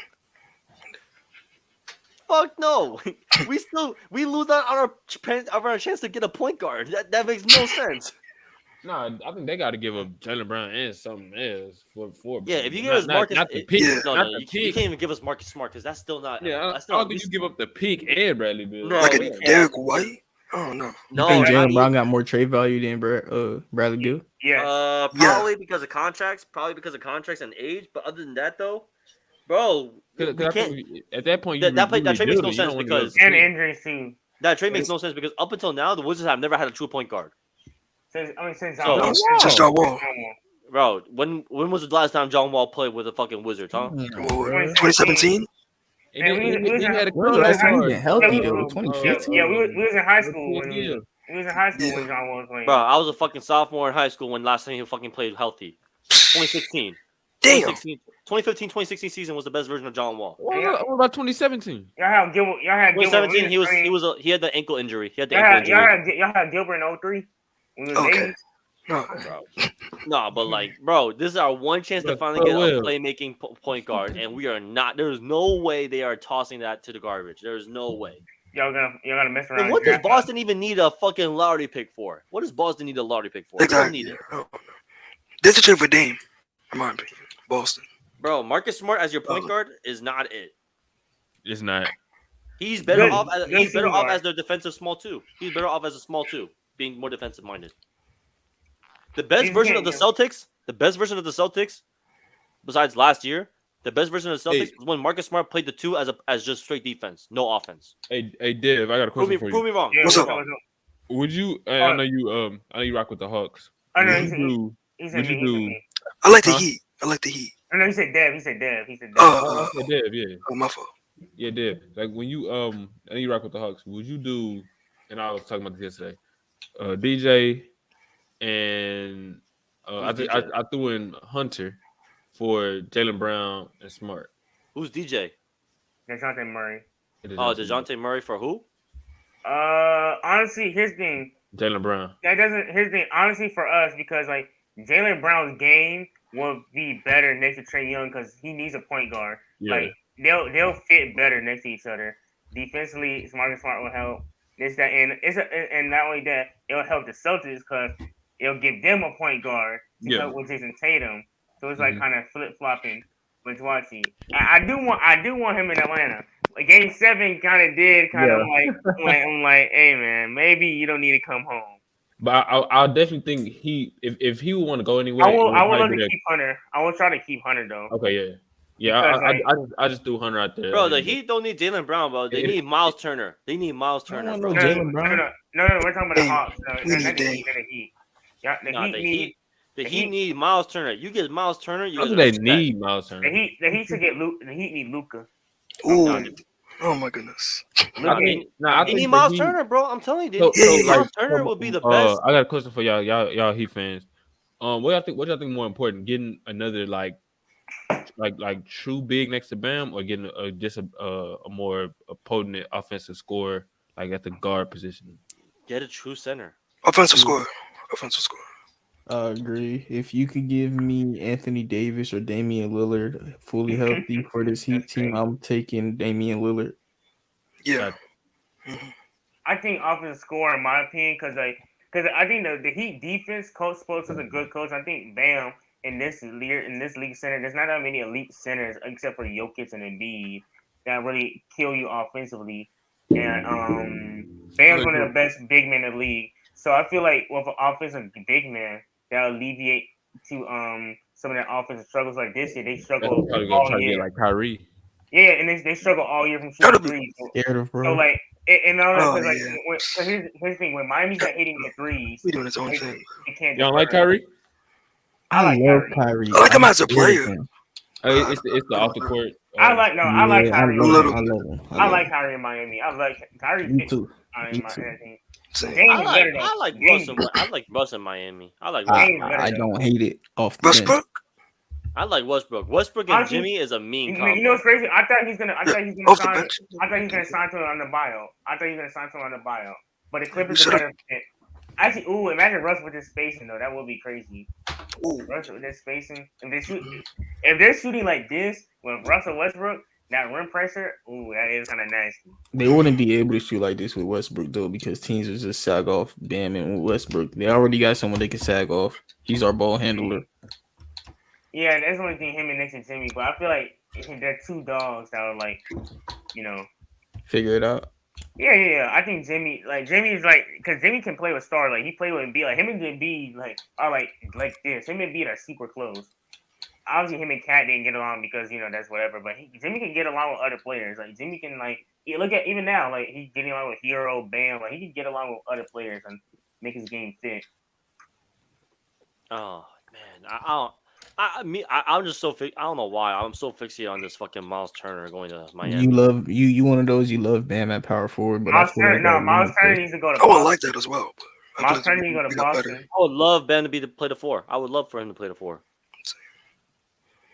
Him playing the 4 would be amazing for you guys. You have Turner can be the stretch 5. He can shoot the 3.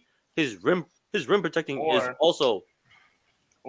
He's Bam is like a weak side defender like Jaren Jackson. He can be a great weak side defender. If somehow they get past Bam, you have Miles Turner in the paint. You have Miles Turner in the paint. I got Bro, something it better. is done. It's done. I got something better. What if y'all sign Jeremy Grant in free agency? Have him as our power forward. Not bad. That would Jeremy be Grant. sweet. Jeremy Grant can shoot 6'8", and he can also play defense. And you move Caleb Martin to the 3. Jimmy Butler at the 2. Either that or imagine they got Brooke Lopez. Imagine they get Oh Brooke. my God, Brooke Lopez. I like Brooke Lopez. Yo, Desto, imagine Brooke Lopez to the Heat. Oh my God. Yeah, but we have no salary. We have no cap. Imagine Hey, you know why? Hey, You know why? I left Mr. him Duncan. with us too. No, because we in the finals. So, you know, finals teams got to pay a lot of money. Brooke Lopez on the Lakers would be crazy. Nah, for real. Yeah. You want him to Lakers, go man. back to the Lakers? I never want him to leave. I don't know why we ain't paying him. Would Well, they you have know, signed we AD can- if he stayed on the Lakers? Yeah. No, they traded for AD. They traded for AD. Trade for AD. Yeah, I know, you but still get I know. AD. Would they have traded for AD? AD didn't like playing center back Yes, then, remember? yes, Of course. yes. It's Anthony Davis. So I'm still Yeah, trading AD for didn't AD. even like center back then. The thing is, it's a new league. You now, don't so really he like has him to now. play. It's but Well, he no, getting forced. the only reason he has to play center is because it's a new NBA. That's it. Because the way the NBA is. Yeah, I think it was Darvin Ham, but he wanted to do the like a 4-out 1 And in. only, but type not only thing. that, he don't have the personnel. He don't have no backup bigs. Yeah, I think that's what it is. I think it's the personnel. Like you got Winning Gabriel and what's his name? They said we looking at trying to get Nas Reed. I do like Oh, that. Nas Reed will be so And fun. I'm not gonna lie, Here's the thing though. Here's the thing. Nas Reed can fit in almost any team. I think I could say that. I think I can say that with confidence. Yeah. Nas Reed can fit with almost any team. He's small enough to play the 4, but he's also big enough to play the 5. He has a good handle. He can shoot the 3. Yep. He's a good energizer. Yep. He has defensive potential. And He only can that, be- He's He nice. can be He's a nice as stretch fuck. version of what Bam is, in my opinion. I think he could be a stretch version of what Bam is. I don't know about that. Bam, hey, Bam, you can't. Bam is elite defensively. Like, No, he's- Bam is, but I'm saying I think he has a potential of being a stretch offensive version of what Bam is. I would Okay, say the he's like playmaker. hey, Mar, you got your courtside tickets to the game though? I don't know. Nah, but I got I know where the parade's gonna be. Yes, I be sir. parade inside my city. Yeah, watch, watch. I ain't gonna That's say too much. crazy. That's crazy. You know what, Mark? Pray down South Beach. You know what, Mark? If the Heat win, I'll give you all the props in the world. I'll give you all the props in the world because you know what's crazy? I don't know if Dev remembers this. When we were doing our Eastern Conference Final preview, I made my predictions. Mm-hmm. I said Nuggets in 5 or 6, and I said Yeah. Heat in 7. And it happened. And they looked at me crazy. The panel looked at me crazy when I said Heat in 7.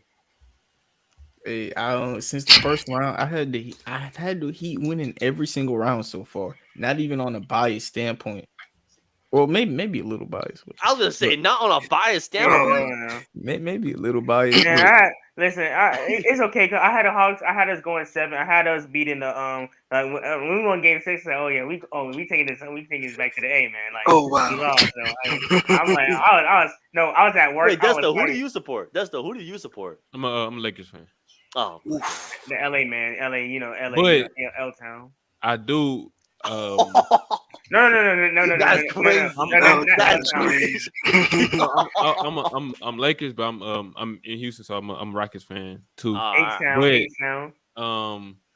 I mean, I'm glad that the Heat put out the Celtics. So, oh wait, it's not there. But my picture is Jason Tatum in the Lakers jersey, so I need him to come to the Lakers. Oh, Hey, wait, man, hold I on. Oh no. Do you like the talks? Do you like the talks of You do for Kobe. you guys of Houston signing Dylan Brooks?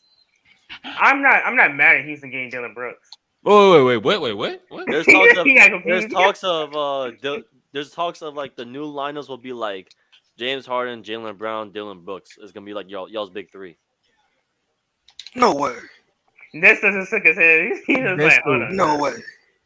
Every Rockets fan I asked got the same opinion. Thoughts on Jalen Green? Boy, I'm telling you my opinion. He's still raw, but he's I'm definitely wait the people you talk to, have they given up on Jalen Green or something or what? They just he's he's just a bad guy. Like he's just. See, I think you have to get rid of. I think you have to get rid of KPJ. I think KPJ is the problem.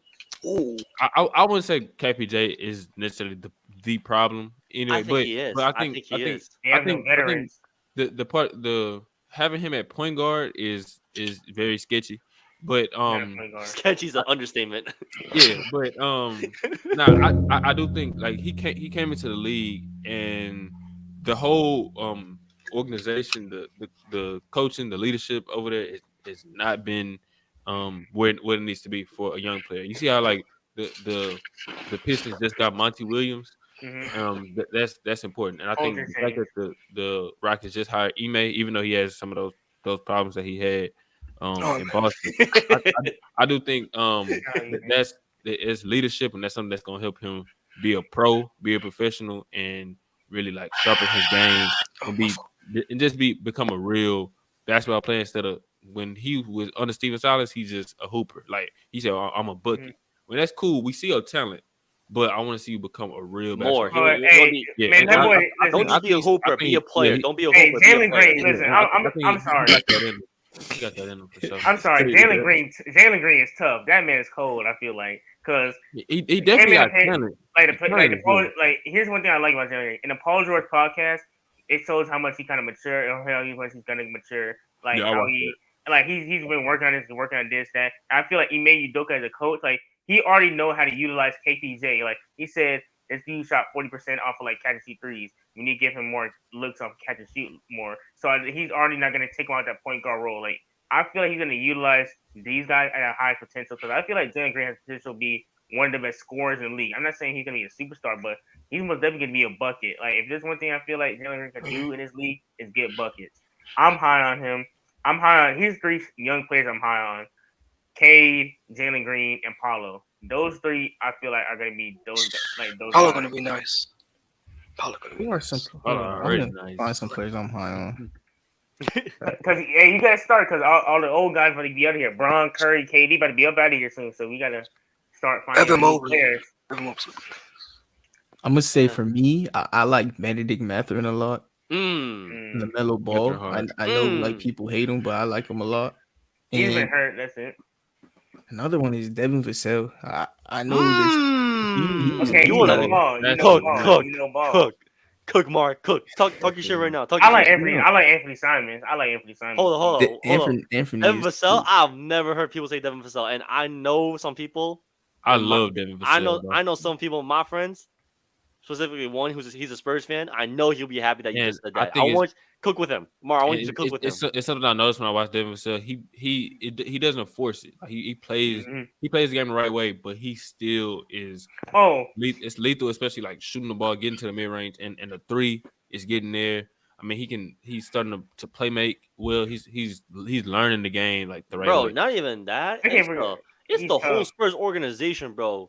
Trey Jones is looking like a poor man's not a poor man's, but he's looking like he's like his brother. He's looking just like his brother. He's turned just like his brother. You have Keldon Johnson. Tony Parker. Keldon Johnson, nice. Keldon Johnson has had tremendous growth since his rookie year. Physically, because he was mainly just like a slasher, but he was a 6'5" slasher. Now he's a 6'8" point forward. Like, you know how crazy that shit is. On top of that, though, he's a good shooter in the corner. Keldon Johnson really. I mean, not Keldon Johnson. Jeremy Sohan is good. Oh, and then you have fucking baby Dennis Rodman. You have Jeremy Sohan. Like, I like Franz Wagner. Beckham or something like that. What's up? Malachi. Yeah. And this dude, and he was good, but he's a weirdo. Unfortunately, he's not in the league no more. Primo. Yeah. Yeah, but that was now they got their next Tim Duncan, David Robinson, Big Vic. We already know who's on number 1. It's crazy. Wemby. Hey, can you imagine if they say the number one pick first pick Scoot Henderson? No, Brandon Miller. That'd be hilarious. Justin would catch a stroke, and Brandon Miller go 1. I think I have a stroke. I think I would have a stroke. There's no way. Like, number 1 pick. Number 1 pick the Spurs select Ahmed Thompson. Number one pick. Number one pick. They select Imani Bates out of Eastern Oh Michigan. my god. What? Hey, Amari. Everybody gonna be fired. Pause response is they gonna burn. They gonna burn San Antonio so hard. I'm gonna smell it. I'm gonna smell the fire in Houston. Amari Bailey out of UCLA. What the fuck? What the who? Well, they trying to get right with Drake. Amari Bailey. Amari Bailey. You gonna select a dude who mom Pop want Drake? to coach. Pop want to coach LeBron so bad if they do that. Pop No, want to actually, coach LeBron you know so who's bad. honestly, hold up. Here's a guy here's an NBA player whose son I feel is gonna be really good. Carmelo Anthony's son. Yeah, Melo's son. Yeah. He's nice. He's nice. Yeah, I think bucket. he might be better than Bronny. I think he's gonna be better than Bronny. Oh, Peja's son too. Also, Peja got a son. Top five.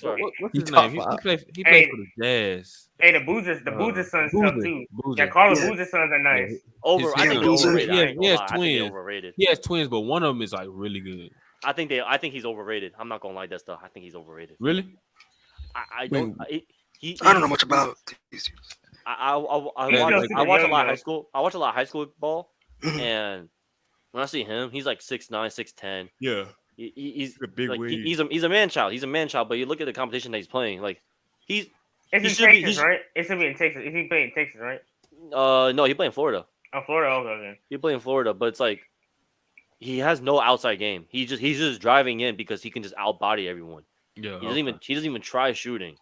So I think he'll develop. I feel like very 16, 17. I feel very iffy on that. But his competition though, Cooper Flag on the other hand, oh my god.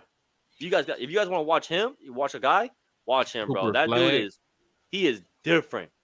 Okay. This dude, he does everything. He's like in my person, he's a better version of what the Boozer guy is. Like defensively, I was looking at splits during his AAU games and everything. Dude was getting like 20 points, 15 rebounds, and 7 blocks. Damn. Like defensively, he's there, and it is insane. I'm loving it. I love it every time. Nah, but Mara, when you said Peja's son, I know exactly what you're talking about. That dude cold. Yeah, I don't know his name or nothing, but I seen he's like a top 5 player wherever he playing, and I seen highlights. That man was balling. He got his father's stroke. Yeah, and you know who else gonna be balling? Another NBA player son. Who? DJ Wagner. Hey, don't let Jimmy Butler make a kid. That boy finna be a dog. Jimmy Butler already Michael Jordan. Hey man, don't let who's son in 2040 Cannon Curry. Cannon Curry gonna be tough. Oh my god, Curry son. His last name Curry, so he born with a jumper already. That's facts. Cannon Curry. I mean they got the whole plan. I mean his brothers aren't they like messed? Aren't they like? I think him and Damian Lee are stepbrothers. I think him and Damian Lee, and then also like what was it Seth and the Rivers? Yeah, he being like Doc Rivers' daughter. Yeah, it's all set up. They are like they got a whole fucking. I think what's his name? Deuce Tatum. I think he like he's big. I mean, that's a big child. That's a big child. That's a big 4 here. That's the biggest 4-year-old I've seen. He's like at his leg. At 4 years old. 4? Damn. He's like 4. Yes, he's 4. He's young. He's young. Yeah, I mean, it makes sense. No, what? He may be a little older. No, how old is Tatum? 24, 25. Tatum had that kid when he was like 18, 19. Yeah, he had the kid when he was a rookie. He's 5. Deuce is 5 years old. Deuce is 5. I mean, look at Cade. He had a 2-year-old daughter on his draft night. The dude was 19. The dude's 19. His daughter's 2 years old. Like, do the math. Yeah, Tatum had made the NBA. Tatum is Deuce is big for a child for that baby age. He's gonna be. I feel like he's gonna be just athletic. 6'10". I don't know. Nah, shit is crazy, bro. Nah, that's crazy. Nah, there's a lot of prospects I like. Like high school. Y'all be careful up in there, man. You know. Oh my god! Oh my god! Don't even. It's easy to let one out, man. So stop it. Stop it, that is nasty. Like actually, that's just why would you even say that? I'm just saying, man. It's it's like we all young men. Just don't want to have just want to have our responsibilities before we have children. Wait, Desta, I got a question for you. Yes, sir. What are you looking for this offseason for the Lakers? Like players or what? I've been looking at a few things. I'm wondering the direction that we want to go in. I'm not a huge fan of trying to go back top heavy and getting Kyrie, even though I like Kyrie. I'm not a huge fan of going top heavy. You rather stay with 2 stars and bunch of roles? Yeah, I do. I think this will probably be like the last season though that we have that. I think Bron will probably leave after this season, and Bronny will be in the league. He'll play with Bronny. But I mean, isn't this Bron's last season with that 2-year contract as well? Yeah, I mean, like he can. It's 2 more years on the contract, but it's an opt out.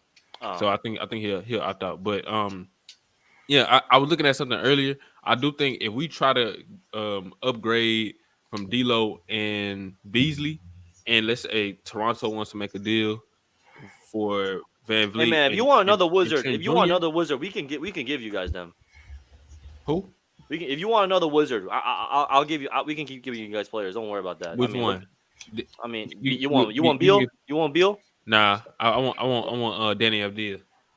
Oh, I like him. I like him. Yeah, but I think if we upgrade from D'Lo and Beasley, and let's say we get Van Vliet and Gary, I heard he might be. I heard they're training with Toronto. They're talking about that. I would love that deal because it definitely upgrades us defensively on both positions, and we have more.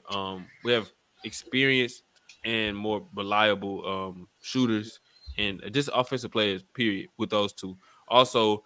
If we can get a quality backup big or a starting big, like if we get Naz Reid, if we get Brook Lopez, I think that would be key. And keep one or both. You guys even have salary? You guys even have cap? Yeah, so we have a mid level. I think that's worth up to like 14 mil. We have another tax exempt mid level, something like that. That's like 5, and we own the rights to Rui and Austin Reeves. So yeah, whatever you guys are gonna definitely re-sign those 2 guys. Yeah, so I think the main focus is to get those 2 guys, and also if we can make the trades that I talked about with Toronto, I would like that trade with D'Lo and Beasley because I mean I like what D'Lo gave us from the playoffs up until the Western Conference Finals. Okay, thank you. But the fact that he's not a good defender and he wasn't reliable offensively was a huge problem. And Beasley, he was just like dead salary in the playoffs because he was just unplayable. Like he wasn't making shots. He can't defend, and he's making like I forgot how much he was making. So I definitely think that's another guy. We have to move off on. What about Lonnie? Lonnie, because Lonnie's weird. Lonnie's weird. So Lonnie was our mid-level exception last summer, and I think the way he had performed this season before the trade deadline, and some of those moments he had in the playoffs, another team is probably going to offer him a bit more. Same thing with like Malik Monk. Like Malik Monk was on a minimum with us. They saw how he hooped. Sacramento gave him a big contract, and well deserved. But I think that may be somebody that just moves on. And that's fine, long as we upgrade at those positions. We re-sign Rui and Austin Reeves, and we pick up a quality starting or backup big. I definitely think that's the way to go. What about your young guys? Do you like your young guys, Scotty? And, so I think. Christie? I love Max Christie. I expect him to be in the rotation. Thank you. I like it too. I want to see him in summer league. Have a full off-season training and workout. Get his body right. Get his shot more crisp. Because right now I think he's a solid 2-way 3-point shooter. But I definitely think he has growth. He's like 6'6". He has like he played point. He played point in high school and college. So in Michigan, right? Yeah, so he definitely got some untapped potential. So I want to see him in the rotation by next season. Yes, very heavy. I don't know if you watch his game. He can probably take over the role that we had for Salute Khan. He probably had to take over the role that he had for Lonnie Walker. So how Lonnie Walker was coming off the bench for us. He'll probably take over that. And I'm guessing you want to re-sign Vando and Schroeder too. Yeah, Vando's still on the contract. You know what I like? And Schroeder? Schroeder, well, we'll see. It look like Vanderbilt. It depends what team wants him. I like Cole Schneider if he can develop. Cole Spider, yeah, for sure. The only thing is, I understand he might not play because defense. His defense was he's in college. He's 6'10" and he's a sniper. Yeah, if he develops him next to AD, it's insane. I need to see him and Max Christie in summer league. And we may if we. I want to see Pippen Jr. I want to see Scottie Pippen. Yeah, Scottie Pippen, for sure. And if we make that trade with Toronto, we may have to give up the 17th pick because I think we right before Miami. I know you hear that. We got the 17th. So if Toronto take that trade, what's good context? Oh, my fault, fellas. Keep going. I just want to make sure I'm good. What's good? What's the word, fellas? Salute, Con. What's good? Salute, fellas. What's the word? Keep cooking. That's the you cooking son. I was just saying, like, if we do that trade to upgrade at those positions from D'Lo and Beasley to Trent and Fred VanVleet. Trent will be so far for you guys. Exactly, and I definitely think that will be and we probably had to give the number 17 pick, which I mean we haven't really picked in the first round in the past few years, but I mean, Max Christie was your first round pick. He was second round pick. It was early second round. Oh, early second round. No. Yeah. Lakers didn't have a first round last year. When VanVleet goes to the Lakers, ooh, that's gonna y'all Lakers fans are gonna run him out of town. You think so? I definitely think he was very up and down last year, especially with his super efficiency. up and down. His 3-point shot. I mean, he's a career like 38% guy from the field. Y'all are gonna hate that. The way y'all complain, man. Y'all D'Lo? Watch it. Smaller D'Lo, bro. No cap. He is smaller, light skinned version of D'Lo. I think he's a better playmaker, and I think he's better defensively. He's a better playmaker. Defensively? And he's technically probably a better shooter than D'Lo, like catch and shoot, like you know what I mean, like. But he is very up and down though, and I think what you mean, like he is a better, like the thing about which is weird because D'Lo has a decent enough frame to be a decent defender. VanVleet is a little bit more like pause, but he's more stout, so like he can't get really bullied off his spots. While D'Lo, we saw what Bruce Brown did, so he put one shoulder into him, and D'Lo's out of the frame. So that's the only thing. But I think VanVleet on the Lakers wouldn't be as bad just because, with LeBron setting the pace. VanVleet also got injury problems, though. He also got injury That's problems. true. This is true. I think I wouldn't want VanVleet on the Lakers. To be honest with you, I wouldn't want. I don't like that. Hey, real quick. I'm definitely open to other. I think both of them on the championship team should be a 6-man. VanVleet, 100%. I like. We're gonna continue this talk, but real quick, since Conte joined, what's your take on a quick take on the finals preview? In terms of like what you want, like just what game do you think it is going to? So game one, I think the best chance I think Miami has is that game one, honestly.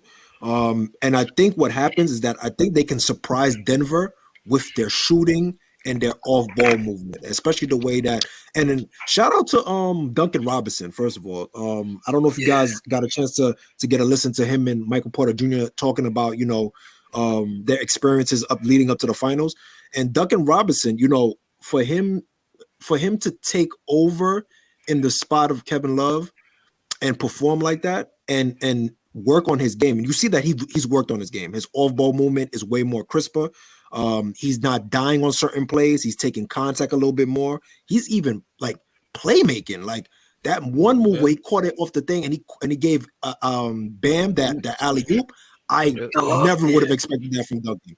I was losing my mind. I said, what type of NBA street move was that? Like I was very, very impressed. But so I think Miami has a chance to steal game one. But as I've been saying before, and we all know this, obviously stopping Jokic should not be the first priority. The first priority should be stopping Jamal Murray. He is there because everybody understands, right? Jokic is gonna know what he's talking about, man. Yeah. Listen. The thing about it is just real quick, I was want to say salute to you guys. I got a dip. Oh, you gotta get up out of there? Yeah, yes, sir. Appreciate you letting me know. Salute to you, Con. You already know, my guy. Keep cooking, brother. Yes, sir. Yeah. So, fellas, as you guys know, and you know, we've all been watching ball, and we kind of have an idea of what's going on. Obviously, Jokic is very talented. On top of that, but we also know that his greatest attribute is his passing, right? The way the way he gets is kind of like what's the word I want to look for? The like way he creates. The way he gets hot from scoring is from when he sees other people put the ball in the basket. Yes. It's not like I know exactly what context is his saying. priority is getting his teammates the ball. It's not even that. It's not even that. When you hear shooters talk on what gets them hot, how do they get the game going when they get cold? They say it starts with one basket, meaning whether it's a layup or a free throw. The moment they see one ball go through the hoop, mentally that changes. Yes. Jokic is like that, but it's the playmaker version of it. Meaning, if he sees an assist go in, right, then in his mind, that's thinking that's my bucket right there. Yes. And that's how he gets off. Yes. Which is so dangerous. It's so dangerous. Right. So like he gets a momentum, and it's kind of like a feel thing, right? It's a rhythm thing. He gets rhythm off passing. The fluidity of the offense. Too, like he won't pass like immediately, like crazy. Right. He'll give a couple dimes. If they don't turn out, then he'll be like, all right, you know what? I guess I gotta take over a point then. Right. And then once his team feeds off, like, oh, Jokic in his Duffy right now. Right. And everyone starts passing, someone starts crowding him, then he starts dishing it out. Then he does again. And then they start scoring, and then Jokic is like, oh, I'm chilling. Yes. And to be honest, right, fellas, like we all realize that Jokic rather run the offense than be a scorer. So they always tell you, what do? You turn them into scores. Now the thing about it is Jokic can score very efficiently. He just doesn't want to. He just doesn't want to. And that's where Miami has to kind of force him into that nature, because you want to get everybody else cold. You want to keep Jamal Murray cold. You want to keep MPJ cold, because they're the more dynamic scorers, right? They're because of their ball handling and their athleticism, they can change the game very quickly. KCP running around, like shooting, his ball movement. You know, if you don't know basketball that well, I'm gonna say something that's gonna sound crazy. The best way for Miami to win is for Jokic to be as hot as possible scoring. 100%. Yeah. 100%. If Jokic is scoring damn near above 60% from the field, right, that's Miami's best chance of winning. And when you say this out loud, it is crazy to hear. Right. Not 100%. the best, but like.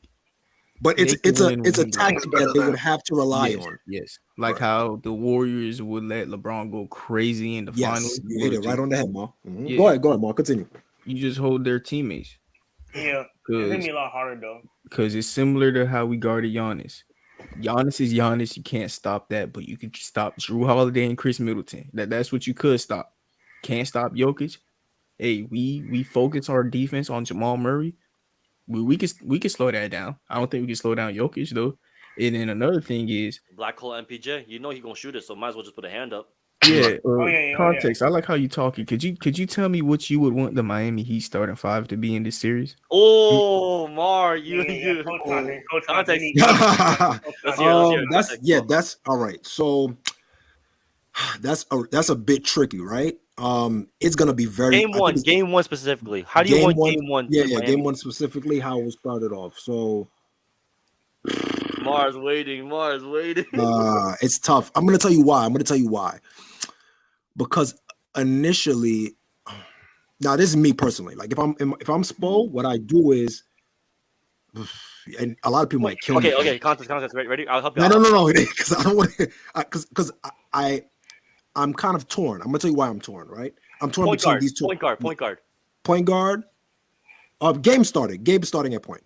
Yeah. Okay. Yeah. Two. Yeah. At the two, is gonna definitely be Jimmy. 3 is gonna be Caleb. Cook. Honestly, Highsmith. 5. And then Bam. Oh my god.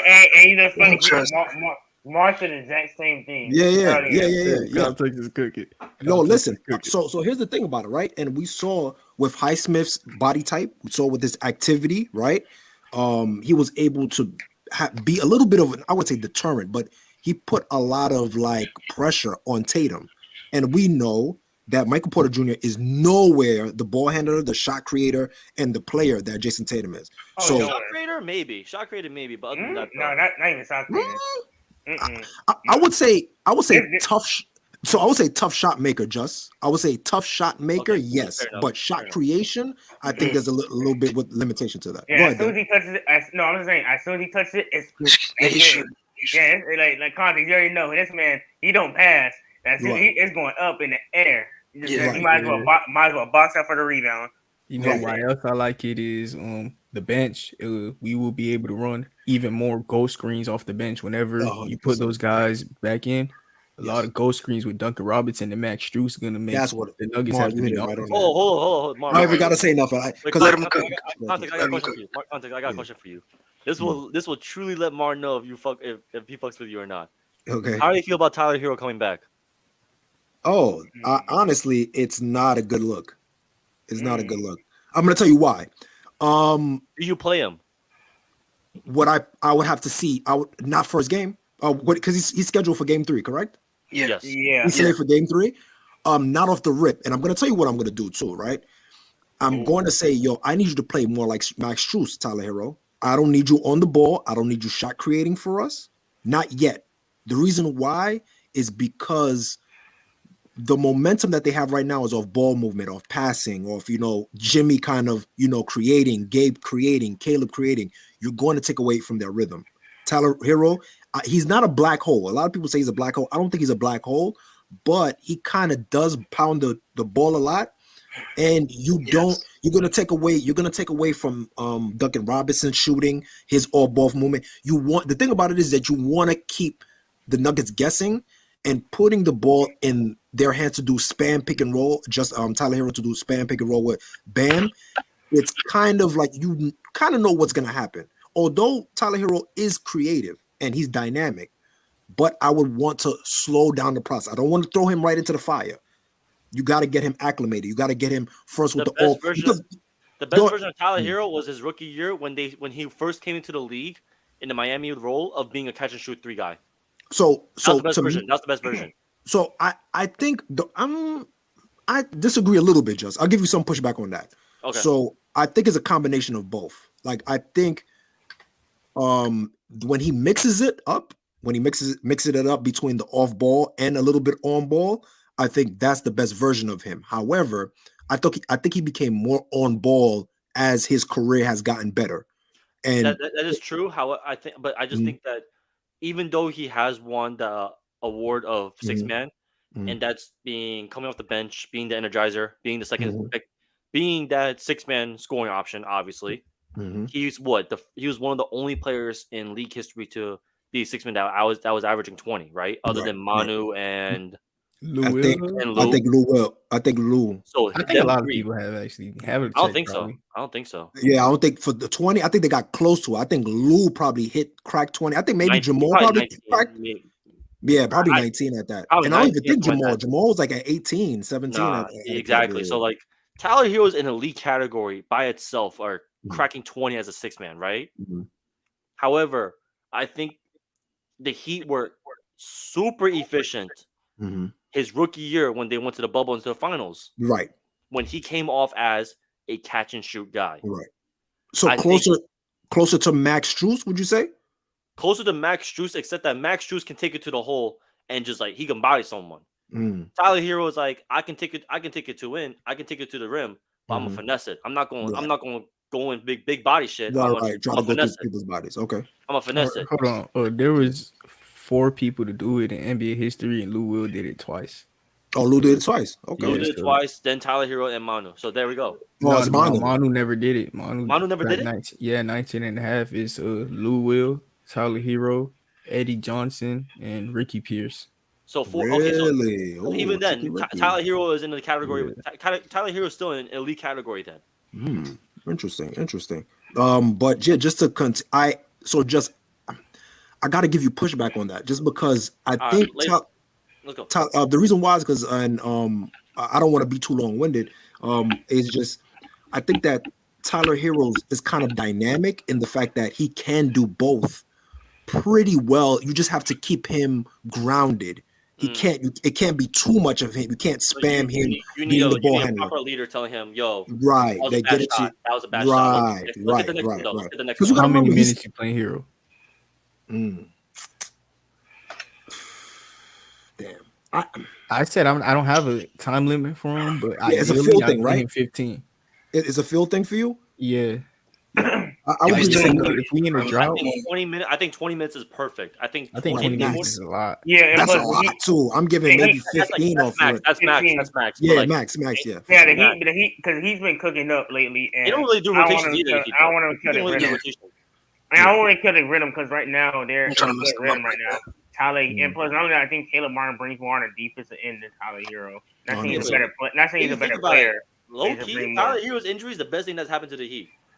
Ooh. No, I disagree because we were looking good in that Bucks game with him. Would Caleb Martin stepping up if Tyler Hero didn't step down? Yes, because they played two different roles. Tyler Hero, I feel like hurt us because it makes Kyle Lowry play, bro. I just throw Hero at the backup point. You don't like Lowry. Yeah, Laura don't like Lowry. Me neither. I don't like him at all. Bro, throw Hero on the bench. We could I don't like him. I got an XG to be like. He's a veteran though. Like he does veteran stuff. Like on the inbound when he got a out of bounds play where he's throwing it in, he just does smart stuff. Like he knows when to pick up the pace. After that, bro, it gets very shaky after that. Like he lost a lot of things. He lost a lot. Fellas. So I don't know if you remember the part when there was a point where he came into the game. I forgot what game it was. It was in Boston. And he turned down like a wide open shot and he got a turnover. Remember, he jumped in the air and he was about to shoot it. And I said, it's like Kyle Lowry be like, you two in your own mind. Like it's like the Toronto Lowry came on the lane. He's over like thinking it. That's why I get Mar, I'm with you from time to time, but you cannot take away his savviness on the defensive end. This guy is I don't know who draws more charges, him or Kevin Love. It's a toss. It's a toss. Kevin Love. They both on the same team. They both on the same team. It's close. Yeah, but you can't take away that savviness, and also especially with this team, right? Especially the zone that they're gonna try to implement, which I don't think they're gonna go as heavy as they did with Boston. Because Jokic is gonna kill. He can't run zone with right. Because the thing about it, and a lot of people are like, oh, well, they're gonna try the zone. Well, what I think they're gonna try to do is certain matchup zones, and I think they're gonna do the zones versus the bench. I don't think they're gonna do it against the starters. Was Jokic out in? They probably do that. 100%.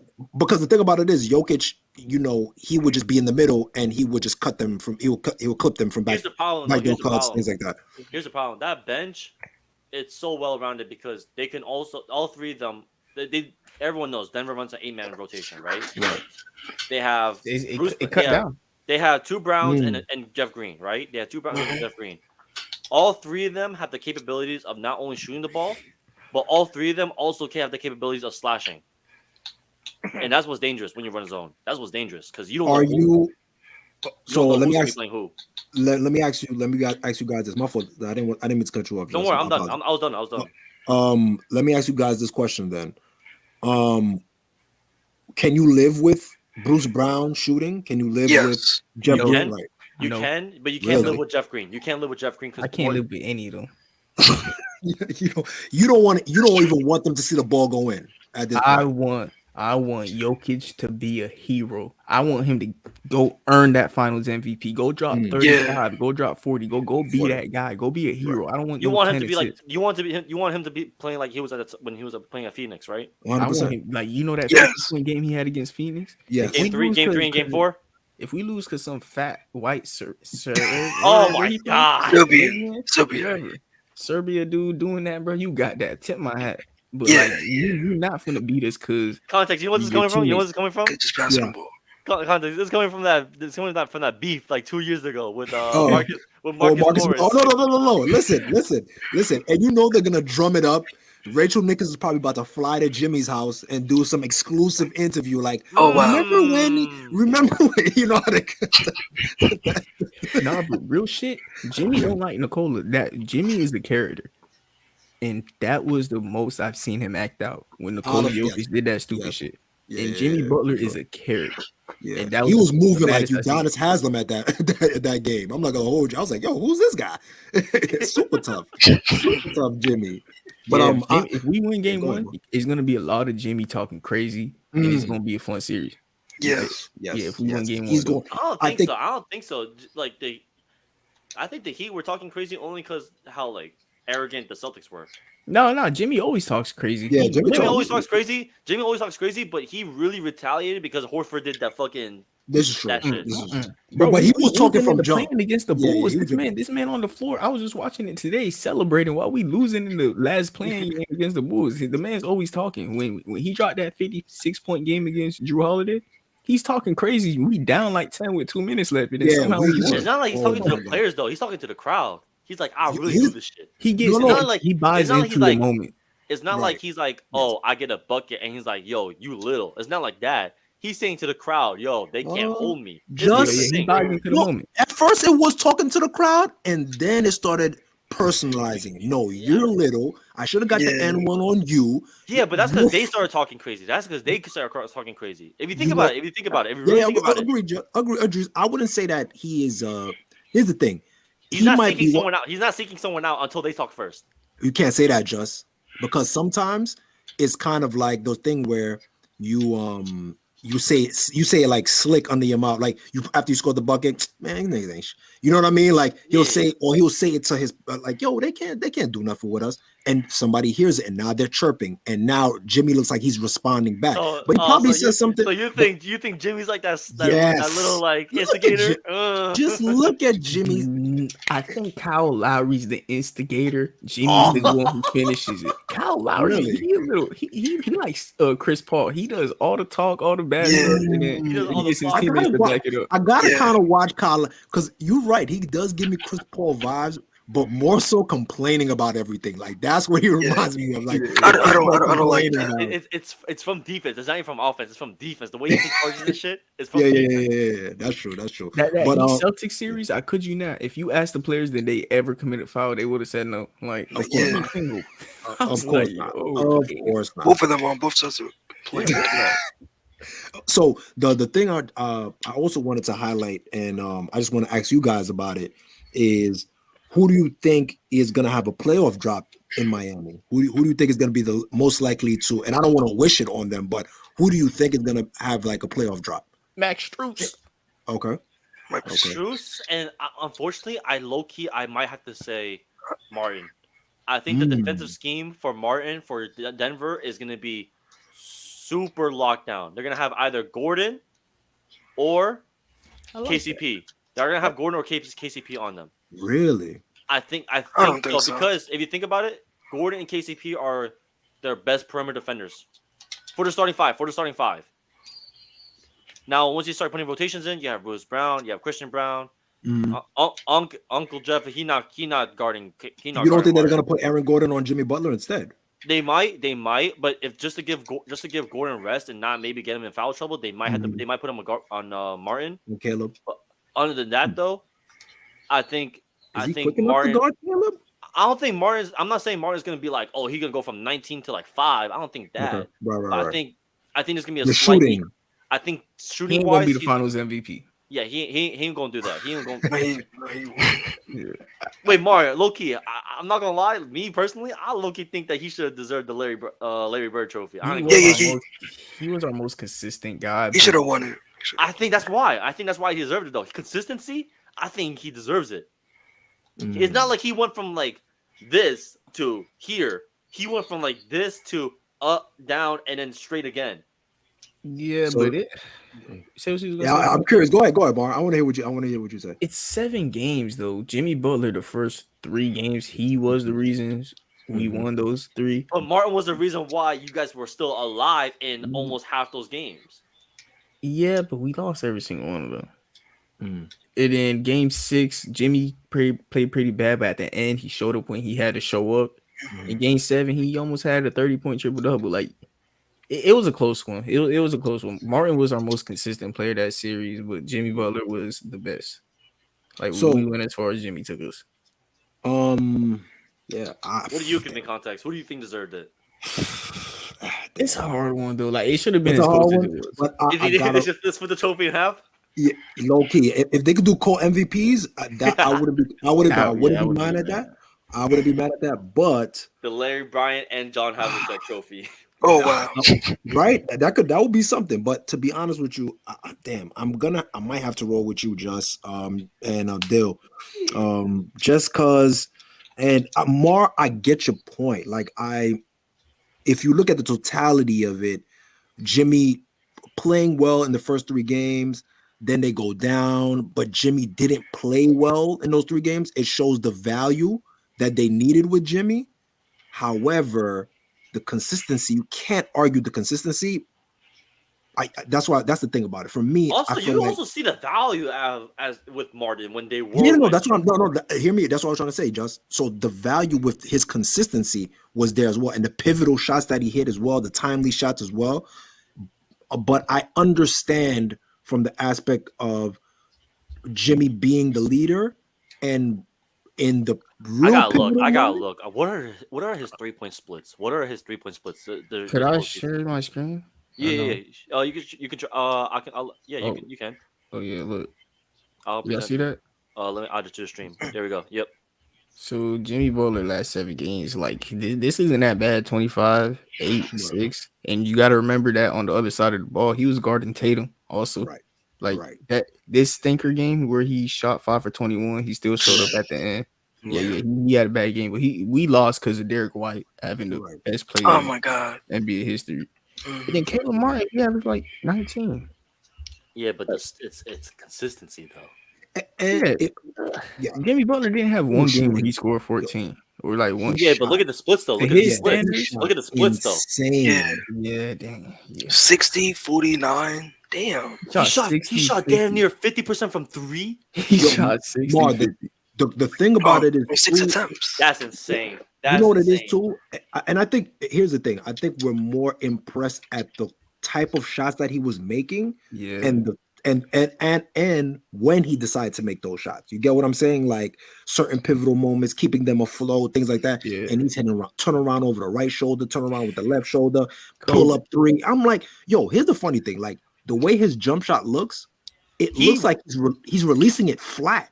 But all the time. He waits till he's peaking on his jump shot. He's not shooting on the way up. He's shooting at the highest and then shooting it. I was like, how was he able to get? Like, I'm surprised he hasn't been blocked like that, because how are you getting that? It takes a lot of energy just to shoot that. Right. Yes, that's a jump shooter. Like that is really getting your buckets as a jump shooter. Like you are Ray Allen in the head ass. You know what I mean? Like no funny. Nah, I'm not gonna lie though, Mar. I'm not gonna lie. When I was watching that Game 7, when he took it down the court, like his last 3-pointer, took it down the court, stopped, in and out, step back, 3. I was like, yo, he's feeling it. I was like, he's feeling it. He was in his bag. That's when you know he was in the Duffy. He was in the Duffy. I remember it was the 3rd quarter. He went under the rim. Like you know, like they go. Oh, it almost looked like a double dribble. And it went to the other side. Yes. And he just did a fader and it went in. I was like, yeah, we won. No, Caleb Martin was hooping. I know it came out of nowhere, but Caleb Martin was bugging out. I'm like, no, Marcus Smart, that one. Mm-hmm. Yes. Was it a double dribble though? I didn't even see the other side. No, I'll be honest. I don't think so. This series was poorly officiated at times. It really 100%. Was. On both ways. This whole playoffs was poorly officiated. Low key. I ain't gonna lie. I don't know if y'all saw this, but I was rewatching the Game 6 game. I was rewatching the Game 6 at Miami, right? Double. And the Derek White. And I was rewatching the buzzer beater. And if you think about it, bro, Joe Mazzulla, he had that play executed perfectly because 100%. If you look at it, right, everyone was looking at the Derek White. And I was like, okay, I saw the buzzer beater. I've seen it 1,000 times already. It's on damn near every social media page, right? Mm-hmm.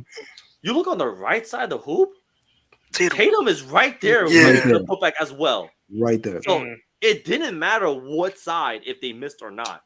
They both timed that putback perfectly. Perfectly. So I was like, damn. Like if it wasn't Derek White, it was Tatum. It could have been. Yeah, it would have been Tatum. And you know what's it's just Tatum would have been better only because you saw how high he was jumping. So he was waiting for the yam. And he wasn't waiting for the tip in. And here's the thing that frustrates me about the Celtics. Why did it take so long for them to turn it on? Now I give all the credit in the world to Miami, but this series could have been way better than what it actually was. They had no business being down 3-0. The Miami Heat did. I give all credit to Miami for this, that, but the Celtics is very frustrating this whole playoffs because like they should be way better than what they actually are, and it was just frustrating to see with mismatches on players and coaching. It's not just I'm not gonna put blame on it's a blame on everyone. Tatum, Brown, Smart, and this guy, players and coaching. It's just kind of frustrating to see like versus like the Lakers, like when they was going down, it was competitive. It's like they just looked overmatched against Denver, but against this series, it's like what are you doing? Because like game one, you're shooting 23s, like the Heat not doing nothing special. The Heat like, okay, continue playing that dumb basketball. We gotta play our way. Like the Heat was just like, hey man, we're gonna force them to make the mistakes. And like in Jaylen Brown, you still haven't seen the same mistake as last year with the ball handling and this that. And that's one thing I do like the Heat do. The Heat don't do nothing too crazy. They play it simple. Like, hey, this team can't shoot. Let's force them to do the things they can't do, and we're gonna win by playing our style. Like the Heat don't do nothing like too super crazy. They kind of just play their way and like. I was scared for the Heat in Game 7 when Derek White started cooking. When he started oh my god! I was a little scary, but then you know they kind of held it that down. Young Stephen A. Smith boy. I tell you, boy, that boy. Listen, here's the thing about it. Should have gone. Yo, listen. And to answer, just to piggyback off of that, because I actually wanted to bring it up in conversation with y'all. Maybe let's see what you guys think about it. I think it's a problem with not only the coaching. Obviously, Joe Mazzulla, he did some bozo plays. Do you think he deserves to get like the fired reputation? I don't know. Nah. I think he tried to do the best that he could dealing with the situation. I think he won. Now, here's the thing I do want to say. I think he was stubborn in some aspects of trying to implement his style onto the team instead of rocking with what Udoka was doing offensively. Yeah. You get what I'm saying? I think he wanted to say like I did it my way and I want to exploit this and we go with the threes instead of doing this 3-layer, because remember Udoka had him doing 3-layer scoring things like that's what we got to see the development of Jason Tatum's mid-range game, post-up game, Jaylen Brown's mid. We saw that, but then Mazzulla brought it back to relying on the 3-ball, and we have Marcus Smart post-ups, and I'm lost in the source at this line. And also, I'm seeing Marcus Smart post-up. I need answers, guys. I need answers. And also context. Go ahead, Dan. Go ahead. I think because I don't think he's a bad coach. I just think the timing is kind of off because he's a rookie coach for a team that has championship expectations. Obviously, we've seen it done before, but it's kind of like the time frame with him. Like he makes mistakes because he's a rookie, but the mistakes can't be happening.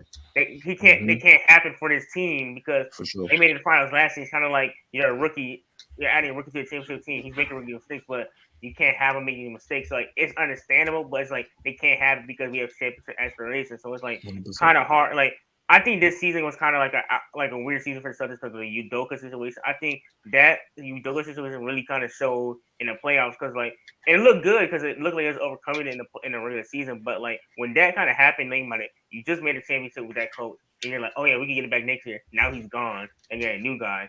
It's kind of like now it's like it's for any team. It's weird. So like. I kind of see it. Kind of makes sense for it to end for the Celtics this way. And when you relook at it in hindsight, it kind of makes sense for it to end like this. So I agree 100%. And it also too, though, fellas, like I think there was a problem with redundancy in the guards, redundancy in the forwards, right? And then the only thing that they weren't redundant in was the big man. Al Horford was their 3-point shooter. And Rob Williams was their vertical lob threat, rim run. Rob Williams apparently was dealing with sickness. He was throwing up during Game 7. Apparently, that's why he only played. That's why he only played like 17 minutes. Apparently. Okay. That's not saying to discredit anything or anything like that. I'm just saying I was reading an article Rob Williams. Yeah, Right. he was throwing up in the middle of the game. He had Yeah, I a was virus. confused why. He had, Yeah, like, I a was stomach- confused why he wasn't playing that much. Why is Yeah, I'm he like, only put played him like in the 17. game? He only played like 17 minutes, and I was like, what the hell? And turns Right. out, like, an article came out later. He was like, oh, he had a stomach virus. He was throwing a mid game. Every Dang, time he was subbed off, it was because he had to throw up. I had stomach viruses. It'd be ooh. No, it'd be, trust me, it could be honestly, and it could be really like debilitating. Like you can get shivers, spinal, like the shakes and all that stuff. Like for some people, it could be really debilitating. And to play game 7 in that condition, it's Right. crazy. Right, especially like because you gotta remember your body's getting hot. You know what I mean? You probably trying to take some fluids in, but it's not sitting down. Your stomach is turning thing. Like you're delirious. You probably like, you know what I mean? Like you're trying to focus, but you can't really focus because your body mad tired. But I wanted to highlight, like I wanted to get your opinion on it. Like, do you think that there was a problem in redundancy? Like, do you feel like, and on top of that too, do you think, especially with Jaylen Brown and Jason Tate, was that? Is the Glarism thing? It's really Spo wants to smoke. He said if Denver wants to tip it off on Mount Everest, we'll do it. I'm like, ooh. Oh, well, and that's what a lot of people say. Like, oh, the altitude is gonna kill Miami Heat. Miami is the most well-conditioned team in the NBA. Yeah, they have a military. It's damn near like Senate. Like before. Pat Riley's crazy. Pat Riley's crazy. Listen, he is nuts. You have to be like such and such body fat. Yo, I read a crazy. I seen that video. I read a crazy stat by for Pat Riley. The dude's been in damn near half the NBA's finals. Oh yeah, I saw. Right? Yeah. Fucking crazy. It's like 48.7% of NBA either as a finals. coach, executive, yeah. Bro, it's a been player, yeah. It's like 48%. Oh, hold on. I saw the article and I lost my shit, bro. The past 15 years has been 7 times of us in the finals. Right. Sure. So, he's been part of the league for 50 years, too. Yeah. And like the Boston series, I saw us winning that series because the past couple years, this is our 4th time matching up with them in the past 3 years, and every single time Tatum and Brown have turnover issues. And the last year, I felt like we would have won too if Jimmy Butler didn't miss 3 games. Like right. And it was literally one shot. It was one shot away. One shot missing away. 3 games. Right. I didn't really use that as an excuse though. It was just this year. I was like, all right, we got it. Like I don't really, injuries happen. Like it happened to Tatum. So the question I wanted to ask you guys, do you, before if we guys jump into anything else, do you think that pair in Boston is gonna stay, and then 2, do you think that pair can work? Do you guys think that Jaylen Brown and Tatum can work? I think I'll go first. Mm-hmm. So context. I think the first question: are they going to stay? I really don't know. Okay. This part is unknown because of the fact that it's not like the players don't want him there. It's does the head office want him there? Do they want to blow it up? Do they want to blow it up and try a new road of being Tatum being that one guy, not a 1A, 1B? Do they want him to be a 1, and do they want everyone else to be 2s, 3s, and 4s and 5s? I feel like that will match up better and a little bit more. Not a 1. I feel like what they need is like continuity, like what Context said, kind of guys that can play off each other. Because Tatum can be a 1, but if he hasn't, like if Jaylen Brown was a 1B that can play off him, like a Damian Lillard or Bradley Beal, not Bradley Beal. If they play off each other better, it'll be so the offense won't be so stagnant at times and all that. Yeah, so like they don't need to blow it up because they got the formula. Because here's the shout out to Showtime because they have the formula. Maybe they don't have the right step because like when you have the formula, you don't just switch it up because they're right there. Like they was in the games. There's 1 game away from the NBA Finals. Like next year, in my opinion, they'll be back in the conference finals next year. Like that's my opinion. But context to go back, it's like against the Heat too. 30 in a row is crazy. But like Jason Tatum vouched for him in his press conference after the game. He said, "I want Brown back. I think he deserves that max." So it's like, of course he's gonna say that. Of course he's gonna say that, but it's like I don't think Tatum would just say that just because for political reasons. I don't think he would just say that. So I really feel like they've been. It's like I think that question that you just asked is really tricky only because it's up to the head office, it's up to the front office for this one. However, the second question you said though is what was it? I asked them if can they make it work? Can they make it work? They can make it work. They need a new point guard. It can't be Marcus Smart. They need a point guard. They need a true facilitating point guard because Marcus Smart, I believe, I said this before, and I don't know if you'll agree with this. I personally believe the best version of Marcus Smart is when they play small ball and he plays a 2 and he's just strictly there for defense and a little bit there for offense. And corner 3 shooting. Yes. Yep. Yes. I think that's the best version of Marcus Smart. 100%. 100%. When they had Kyrie and Kemba, when they had Kyrie and Kemba, that was their. Even though they didn't really do anything crazy. Yeah, I get what you mean. I see. Because Marcus Smart was playing the 2. Yeah, I got you. I think that was the best version. Yeah, I think they don't need crazy point guard. They just need a guy that can facilitate and run the offense, like a Tyus Jones or like a Markelle Fultz, something like that. Tyus Jones is off his contract, so if they pick up Tyus Jones, that is scary. And also, can't do that. It'd be crazy. In my opinion, other than the numbers won't add up, right? Yeah. I mean, look, you signed Jaylen Brown to $295, right? Yeah, that's a lot. Okay. So look, he got his max $295. Next offseason, Tatum's up. You got to pay Tatum more, right? That's $600 million duo right there. That's crazy. And also, that's good math right there, bro. Because that's crazy. And also, $600 million for 2 players. Spo is the best X's and O coach in the league. I'm not counting Greg Popovich, right now because he's a GOAT. So but the second best X's and O coach is actually executive right now, Brad Stevens. What if he pulls a Pat Riley? Because Brad Stevens is, I think for people, we forget how good of a coach Brad Stevens actually was. He's a great coach. You know what would be interesting? This is what I would do if I was Brad Stevens. And I might give him the secret sauce. I'm calling Bob Myers. Listen to this. I'm calling Bob Myers. Oh, yo, I'm about to come down and coach. I need a GM.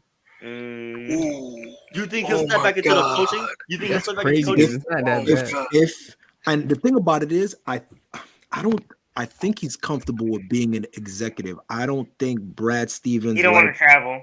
Yeah, the travel and but if he calls Bob Myers and he pulls him in, and they have that understanding, because it really, like, for example, what was the reason why Bob Myers stepped off? I don't know. Family. He doesn't know what to do with the new CBA. He doesn't want to be the first. Whoever Yes. Bob Myers, whoever's on the Warriors is the test dummy. They're the lab rat on how the salary cap works. Perfect. Bob Myers the Clippers. The Clippers. I don't know what you're talking about. You know what he's talking about.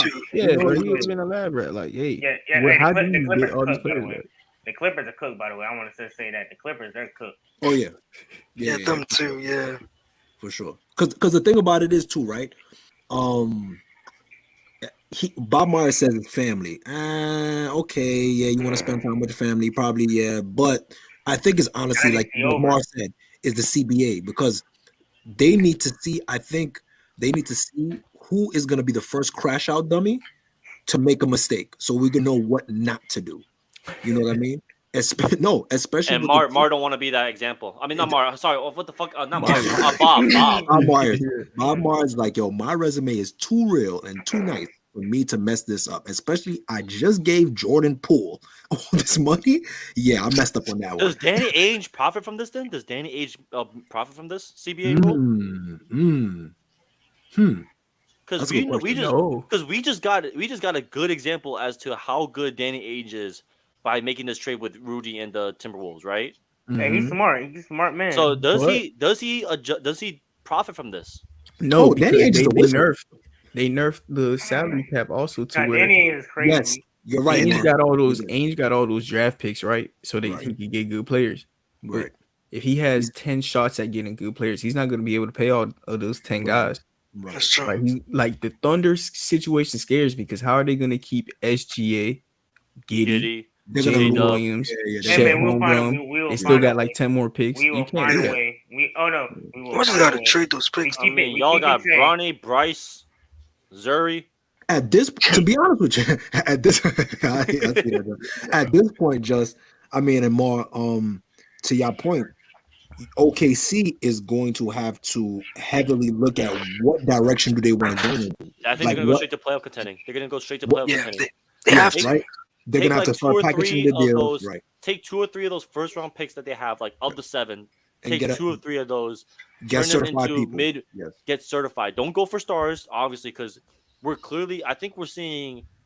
I was reading an article about this, and I think we're seeing a new era of basketball where it's not big three anymore. Right. It's 1A, 1B.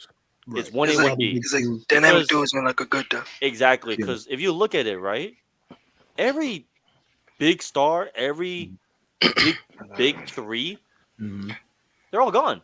Right. Yeah. Book, CP, Durant. That's one, right? Golden State, Curry, Clay, Poole, or Draymond, however you want to look at it, right? That's 2. You look at the Bucks. That's 3. You look at the Clippers. You can give the fact that they weren't healthy, but still, they're gone. You were seeing a new era of 1A, 1B. Yeah, there's only one big three right now. The only team that's the only 2 teams that have success in this are in the finals. Exactly. One of those teams got a big 3. You got 3. 1A, 1B. 1A, 1B. I want to say near teams have a big 3. So I think, and it's not even like it's. Here's the thing too. Here's the thing, like, right? Big 3 is cool. Big 3 is cool, but right? But you get no money after that. You have no money to get valuable role players or valuable teammates, however you want to quote it, based on the team that you're on. But you have no money to get good assets to back up your big 3 if they're not playing to the standards, right? Mm-hmm. The Suns are probably the best example of it. Exactly. Yeah. They play damn near 40 minutes every game, right? Other than that, though, Dookie. Look at the Nuggets, though. Look at the Nuggets. The Nuggets are a perfect example. 8-man rotation, flawless from start to toe. No. The Suns not even a big 3. Chris Paul. You have Jokic, who's your max superstar. You have Jamal Murray, who's making the comeback, saying that y'all were talking about me saying I'm not gonna be the man who I was in the bubble. Guess what? I'm back now, bitch. Right. Now you have Gordon stepping up, a guy that was just labeled as a dunker, or the weakest 20-point performance you'll ever see. Right. You have black hole MPJ, but guess what though? Empty stats. Empty stats. You have empty stats, but guess what though? He's gaining stats. Right. Then you have KCP, one of the probably most consistent, one of the more consistent 3-and-D players in the league. Right. You have Bruce Brown that was carrying KD from the Nets. Ultimate Swiss Army knife. Exactly. Ultimate Swiss Army knife. And then you picked up a winner. You picked up a winner rookie of Christian Brown. Let me say this, right? This dude has not lost since coming out of high school. He's won state championships. He's won AAU circuits. He's won going to college. Now he could possibly win going to the pros. Pros. That's a true winner right there. That's a true winner. We'll see. And then you have a vet of Uncle Jeff. I'm not gonna hold you. He's not moving me like that. I see why people like him, but I'm with Mar. He ain't really moving me like that. Listen, and hear me out, Just. I just started getting hip to him. And he is a hooper. Like, he can play. I'm not saying that. But there's something about his game that is I have to see more of. You know what I mean? Exactly. It's the shooting. It's the shooting, obviously. It's the shooting. Yeah. It's but other than that, though, it's just. I like his energy. I like his positioning. I like his IQ. My whole point was not to hype him up or the entire team. No, I get your point. I get what you're saying. It's just the fact that we're seeing a new era of basketball. It's 1A, 1B. It's 1A, 1B, or it's 1 and 2, and then you just get consistent, the same type of guys that you need to fill your team. You don't need to go all out, buy these big names, and try to have them carry the team. Yeah, that's not the wave anymore. It's not the wave. Because injuries happen, like literally all the time. Happen. So if God forbid one and 2 are gone, you only have 3 to carry. Like the Clippers, exactly. Right. Exactly. So like, it's just Clippers are deep though. They are now. At the time, they got the like 2 most injury-prone stars you could have. Yeah. Exactly. So it's just like, I think I like where the league is heading towards right now in terms of team wise, and with the new CBA and everything, with the new CBA, it's looking even better too, because now you can't even afford to get 2-star players. This is true. So let me ask you guys this. Now I gotta look into that. To put this bug in your eye. Let me ask you guys this. What team you think should be trying to trade for Buddy Hield and Miles Turner? Together? anything- It could be whatever you feel like. You could do separate, together. It doesn't matter. Like however you like. What do you think? Together, What do you think? if it's together, I would love Yeah. the Knicks to see that. I would love the Knicks. The Knicks need Buddy Hield. If the Knicks need Buddy Hield, but if you have Miles Turner instead of Mitchell Robinson, I think it will be immensely improved. I think Miami, I said it before, I think Miami would just improve with Miles Turner. I don't think they really need Buddy Hield. Buddy Hield, anyone having Buddy Hield it's never It's bad. never bad. Yeah, it's not a bad. It's never bad, but I don't Yeah. see Miami gaining a lot from getting Buddy Hield. Because you already got like shooters and stuff. You got plenty of shooters and all that stuff. Realistically speaking, low key, I would like to see him go on the Pelicans. I'd like to see both of them on the Pelicans. Pelicans, him back in New Orleans. Cleveland, I was gonna Cleveland, they don't need another center. They don't need another center, but I was talking about Buddy Hield. I was talking about Buddy Hield in Cleveland, but they probably don't need that. I was thinking about Miles Turner on Milwaukee. Like if whatever happened with Brook Lopez and Brooks out of there because Brooks out of there. Yeah, whatever happened. Okay, with blow it him. blow it up with Brook and Milton. Have restarted. Keep Drew and Giannis, but get rid of Middleton and then Brook. Get Miles keeping Turner and Middleton. Buddy. I like Buddy in Middleton. Philly. I like Middleton too, but Buddy's healthier and he's younger. Yeah, but Middleton, he's like the Bucks culture. He's been there the whole time with Giannis. That's fair. That's fair. Honestly, But he's you know not what that context? bad. You know what context? I'm gonna switch it up on you. Oh man. Keep him in Indiana. Have your big three be Turner, Buddy, and Tyrese. Mathurin? Ty- Just run it back and Tyrese- just run it back. run it back and just And don't improve, make it. and improve from there. Get a vet. Get a what- big time vet. What's Get, that light skin dude? Number 3. What's the name? Dorte? Dorte. I know Dorte. He's I like he's that. in I his like third that year. rookie. This was his second Benedict, year. I'm telling you, Mathurin. That's one of the three guys I just Benedict, named nice. earlier. Exactly. Boy. If Mathurin had the cold. stats, Mathurin had the stats and the not just stats. He had the numbers Right. to have won Rookie of the Year and Sixth Man of the Year. 100%. He Bro, had the the numbers. boy's cold. Like you know how they say like when they come into the league and they look like they already belong. Like obviously Paolo showed that he belonged. Yeah. And just the more I'm watching Ben, and don't get me wrong, a lot of people say, "Oh, it's because Tyrese was given." No. I saw him without Tyrese, Yep. and I'm watching this kid. He could get his own bucket. He could play off the ball. He could play on the ball. Like he And just if has, he wants to turn up on defense, he'll turn up on defense. yes, and it's one of that thing where there's a pro's confidence that you can see in him. You get what I'm saying? Like there is his pace isn't dictated by the game. He can dictate his pace. He's gonna get what you know what I mean? Like, Context. If you were watching him in the beginning, right? right. Like I think it was either right after he got drafted or even before he got drafted. Mm-hmm. Some reporter goes, "Who do you want to match up? LeBron. I want to lock him down."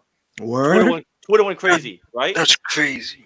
I think it was the first month of the season. I don't know like what week or what games. I don't know exactly the specific, but I know it was very early in the season. They played against the Bulls. He's going against his teammate from Arizona as well, Dalen Terry. It is garbage time. Bulls blew him out by 25. They're running down the clock, like when like 25 seconds left. There's still shot clock, but out of common courtesy, you just run out the clock on the other half, right? Mm-hmm. Ben goes for a steal, gets a dunk and one. Mm-hmm. His teammate goes, "Yo, why are you doing that? Like, game's over." He Right. said, "Clock's still running." Right. He said, "Clock's still running." Right.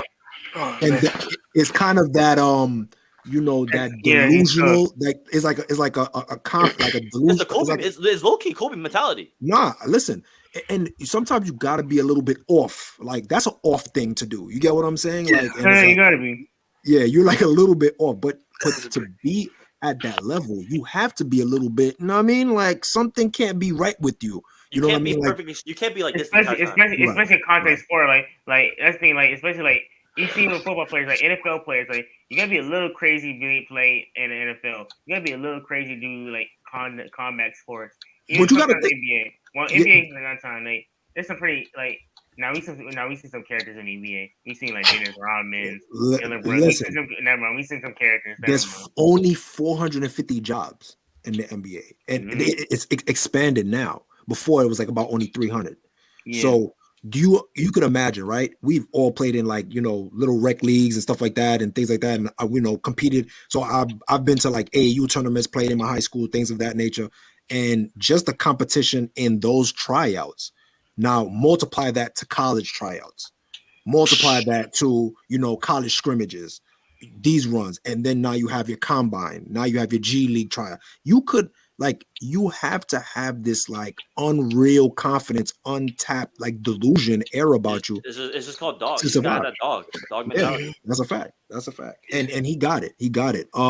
But just to harp on the thing, the place I would see Buddy Hield at, by himself.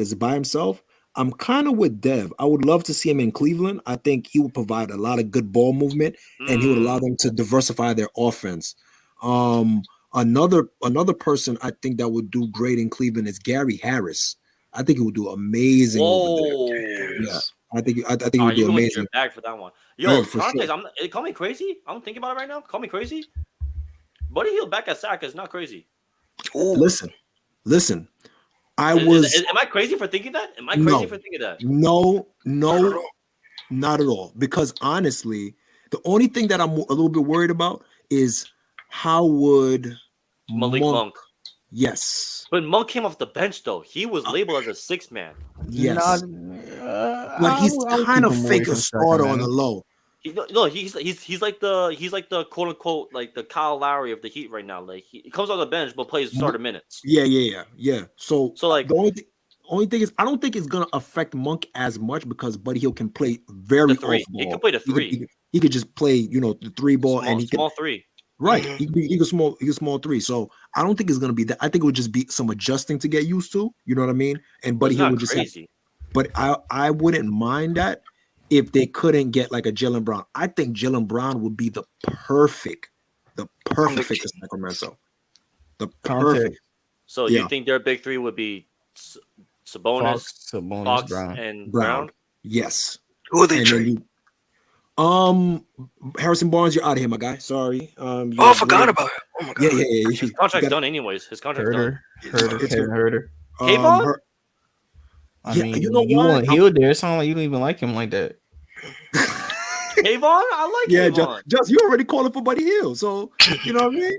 The Red Rocket, you might have to go, boy. That is true. Red Velvet, and on top of that, too, Red Velvet, although he's shown some development in his game.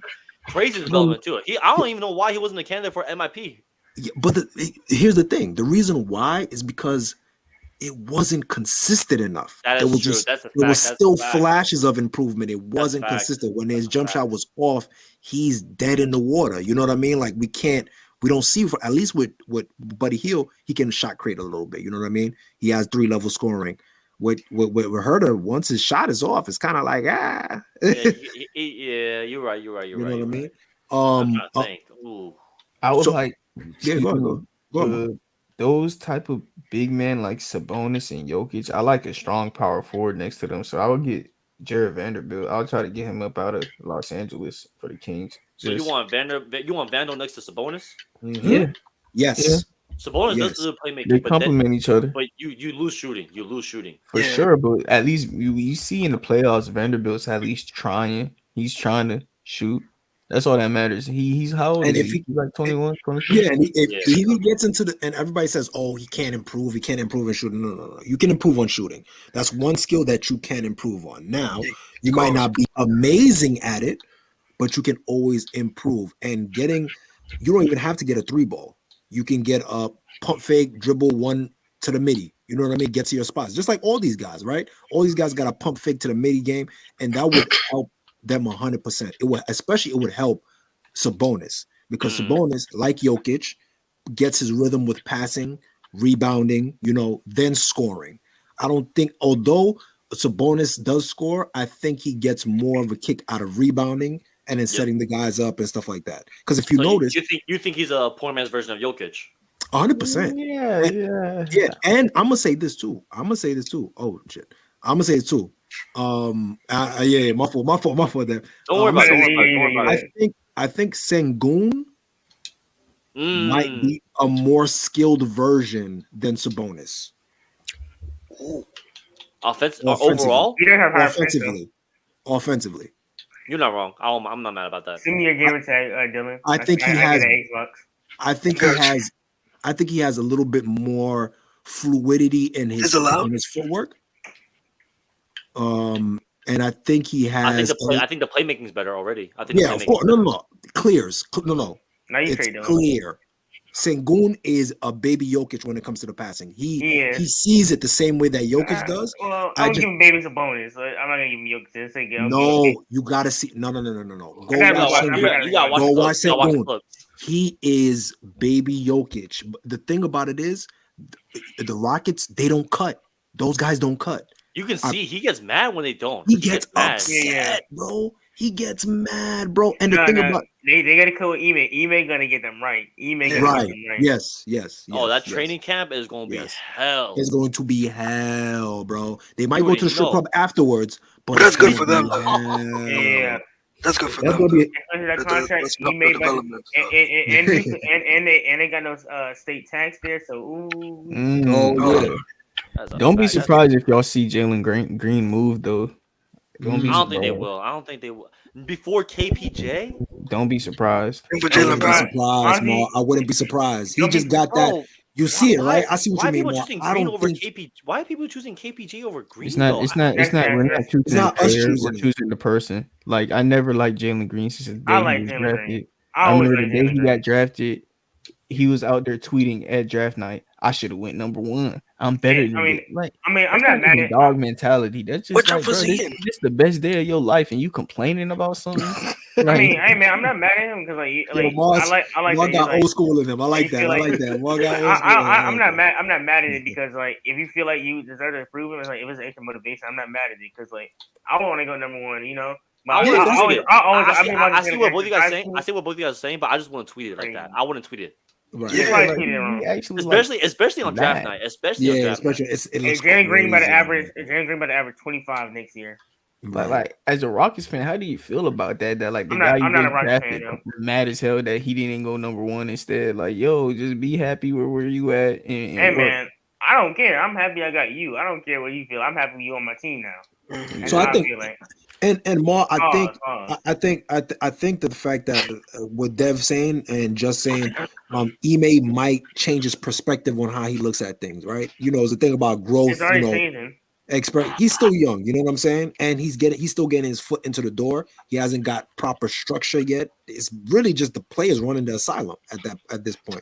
So I think if he gets a different perspective of somebody that that went through what he went through, still got a job, you know what I mean? Like I'm pretty sure they're still gonna respect him. I think he's gonna help them to buy into defense, and I think he's gonna help him with his pacing, his shot, when to take these shots, when to do that, and that's all to me. I think that's all Jalen Green really needs to. And he said this. They asked him I don't know if you guys saw on the podcast where he was with Paul George. Paul George asked him like, who's the guy that you would want to work with, and he said Kyrie. Yeah. And if Jalen Green gets Kyrie's pace and shiftiness, geez, watch out for the league. And you're gonna see Mars. You're gonna see why Mars is so high on Jalen Green, because I'm high on him. The talent is through the roof. He has effortless athleticism. It's just his decision making. That's the problem. Right now, I look at Jalen Green as Bradley Beal with character issues. I don't see his character issues though. Like I don't see the character issues. He's nothing. He's just like cocky. That's a stretch. Like, I don't think he has character issues. Like he hasn't really done anything. I think Mars more so saying like the way that how he handles social media. I think it's more so like social media. The way he walk, that's great. The way you walk, bro. Hey man, before we go, I want to ask everybody who's your favorite player of all time. You know, you just get to get the audience of fun. Like who puts out like what's a player like you don't think he's the best player of all time, but who's your personal favorite? Like, oh yeah, he's nice. D-Wade. Yo, that's some bias shit right there. That's some bias shit. That's some bias shit. Notice how they did not choose anyone outside. There was no hesitation. No hesitation. I ain't gonna lie, bro. Like, Jaylen Brown. me personally, like I'm not gonna lie, it was. Dev, did you just say Jaylen Brown? No, he said that. Dylan said that. Oh, there's a that. It was 2 people for me. Whoa, nah, Jaylen. Oh, he said chill out. I'm about to say after that game 7, I'm not surprised. Nah, it was like 2 people for me. For me, it was like John Wall, like prime John Wall, like the way he goes downhill, attacking the rim, finds the corner, like finds the pocket, find that corner pocket. Yeah, that pass. I love that. Pass I loved it. I loved it. Crazy. That and bro, 2015 to 2017, 2018. Sean Livingston in the Golden State. I loved it. I don't know why, but I lived for that midi. I lived for it. The midi magician, huh? I lived for it. Celtics could have beat us if they had him. Someone who would shoot a mid range. And he got sneaky bounce too. Even after his ACL injuries, he still has sneaky bounce. Oh no, he was really nice. Before the injury, he was gonna be a problem. For me, Sean Livingston was my guy. I'm not gonna lie. For me, as a Thunder fan, it's KD. You know, KD game is very smooth. Okay, fine. And also, ISO Joe was nice in the A. He was nice. That was another game was so smooth. Like watching him, ISO Joe was crazy. I'm not gonna hold you, Dev. I'm off for just, and I'll let you go. Context. You go. No. I just want to make a comment on ISO Joe. I was a big ISO Joe guy, and from Phoenix to Atlanta, and when he got to Brooklyn, he disappointed me so much. I started to hate ISO Joe, but I definitely respect his game. But I respect his game. I definitely respect the game. That's because he killed Paul Pierce, and he crossed him. I'm like, yeah, he went crazy on him. Go ahead, Josh. There was also another guy, Tyson Chandler, for some reason. The Knicks Tyson Chandler. I don't know why. Random. I like random guys. I like the random guys. I like to give the guys that don't get credit for. That's how I am. Like, okay, let me see if I can up. I think I can up you on that one. Let me see. Tyson Chandler, he was one of my guys, especially in the Knicks version of him. I really like Hassan Whiteside. He was. Hassan Whiteside was crazy. No. I got one. Josh Richardson? No. Josh Richardson? That's a good one. Oh, man. That was my guy, bro. Oh, my God. I like Josh McRoberts, too. Oh, Josh McRoberts. Oh, y'all going down the bench, yo. Y'all I ain't like Gerald. I like watching Gerald Green play. Gerald Green was nice to play. I like watching Gerald Green. Gerald Green, yeah. I got one for y'all. I got obviously my favorite point guard of all time is Baron Davis. That's my favorite point guard. Really? Yeah, Baron Davis. Yeah. Like his game, I actually played just like him. Like that's why I that's why I modeled my game afterwards. Like be strong, like get to the rack, got a little bounce, can shoot a little bit. But you know what I mean? And then got a big bounce. J.R. Smith. Oh yeah, J.R. Smith was a J.R. Smith. He is cold. Which version? Hold on, we gotta hear this. Which version though? Okay. Listen. Which team are you taking? Every team except for the Cavs. He was nice. He was nice in New York. He was nice in every team. If go watch whenever you and the Lakers too. He was on the Lakers for like 3 months, bro. Yeah, he was not nice enough. Dev is bugging out. He was not nice enough. I say except Lakers. Except yeah. He did play for the Lakers in the bubble. He played in the bubble. Hey, shout out JR though. Bro, shout out JR Smith. Context. JR was cooking with the Cavs too. Besides that fucking 2018. No, he did. No, he was a sniper. He was a sniper. I'm gonna tell you why. Because I felt like they didn't give him as much opportunity. Same thing like Shumpert. I feel like they restricted. Braun and Kyrie, what do you expect? Yeah, I know, but I think that they restricted their games, and I think that they were more. It is great. He was also a little older on the Cavs too. He was a little older, but you know what's funny? Yeah. I remember looking at, like, the title screens and everything, like when they showed like the showcasings. Right. I remember the big three was Braun, Kyrie, and JR. Yeah. That was their big three, and that's kind of crazy. The thing about it is, JR Smith was. You got to remember, if Kyrie wasn't bailing them out with shots, it was J.R. Smith, bailout master, the hardest shot. Yo, and then for the third person, it will be Jamal Crawford. I think Jamal Crawford is the most underrated six man that we will ever have in the NBA. Underrated? Top 5 handles all time. Top 5 handles underrated. all time. Because you know why? I'm going to tell you why. although people are going to talk about him, I think later on throughout time, I think he's gonna get like washed away within the grades. Because scoring is at such a premium now, it's not gonna highlight how good he was at that time. You get what I'm saying? I see it. It was another one that hit me different. It's like specifically Melo with the Trailblazers. His comeback year after falling out with the Thunder and the Rockets within back-to-back seasons. Yeah, that was I actually, and here's the funny thing. So I think he should have stayed with them. I think he should have stayed. I don't think he should have went to LA. 100%. I don't think he should have went. I think he fit perfectly with that team. I think when they needed him to be a shooter, he was a shooter. When they needed him in the post, Dame and CJ, my god! And by the way, he's most definitely getting his jersey retired. That guy was bugging. You already know context. No. Oh yeah. Melo's gonna get his jersey retired though. By who? The Knicks? Yeah. Both. Denver. I think it's gonna be tough for Denver because of Jokic. Yeah, they might just like I don't know. That's a weird situation. When Melo and Knicks, when I saw Melo drop that 60 points, I said, "Dang, he bugging out." Yeah, the Nuggets kind of made the decision that they're not going to retire his jersey by letting Jokic rock with it. And since Jokic got, especially let's say if Jokic wins a chip, oh yeah, sorry Melo, we can't retire. We can't retire your jersey. We got to give it to him. But then again, I do agree. I do think there should be a ring of honor. I do think they should move on to a ring of honor for all players. And keep the numbers. I agree with that because like there can be no more numbers. Like if I'm an NBA player, like 20 years, I want to wear number 79 or something. I want to wear my number, like especially some old. If I'm sort of some old dude that no one knows, like come on, now. Like respect to Bill Russell. Like Bill Russell, yes. Larry Bird, yes. Paul Weissenberg, come on now, give me my money. Who was? Oh wow. Dan Issel is nuts. You know who I really also liked? I also liked what's his name? Hito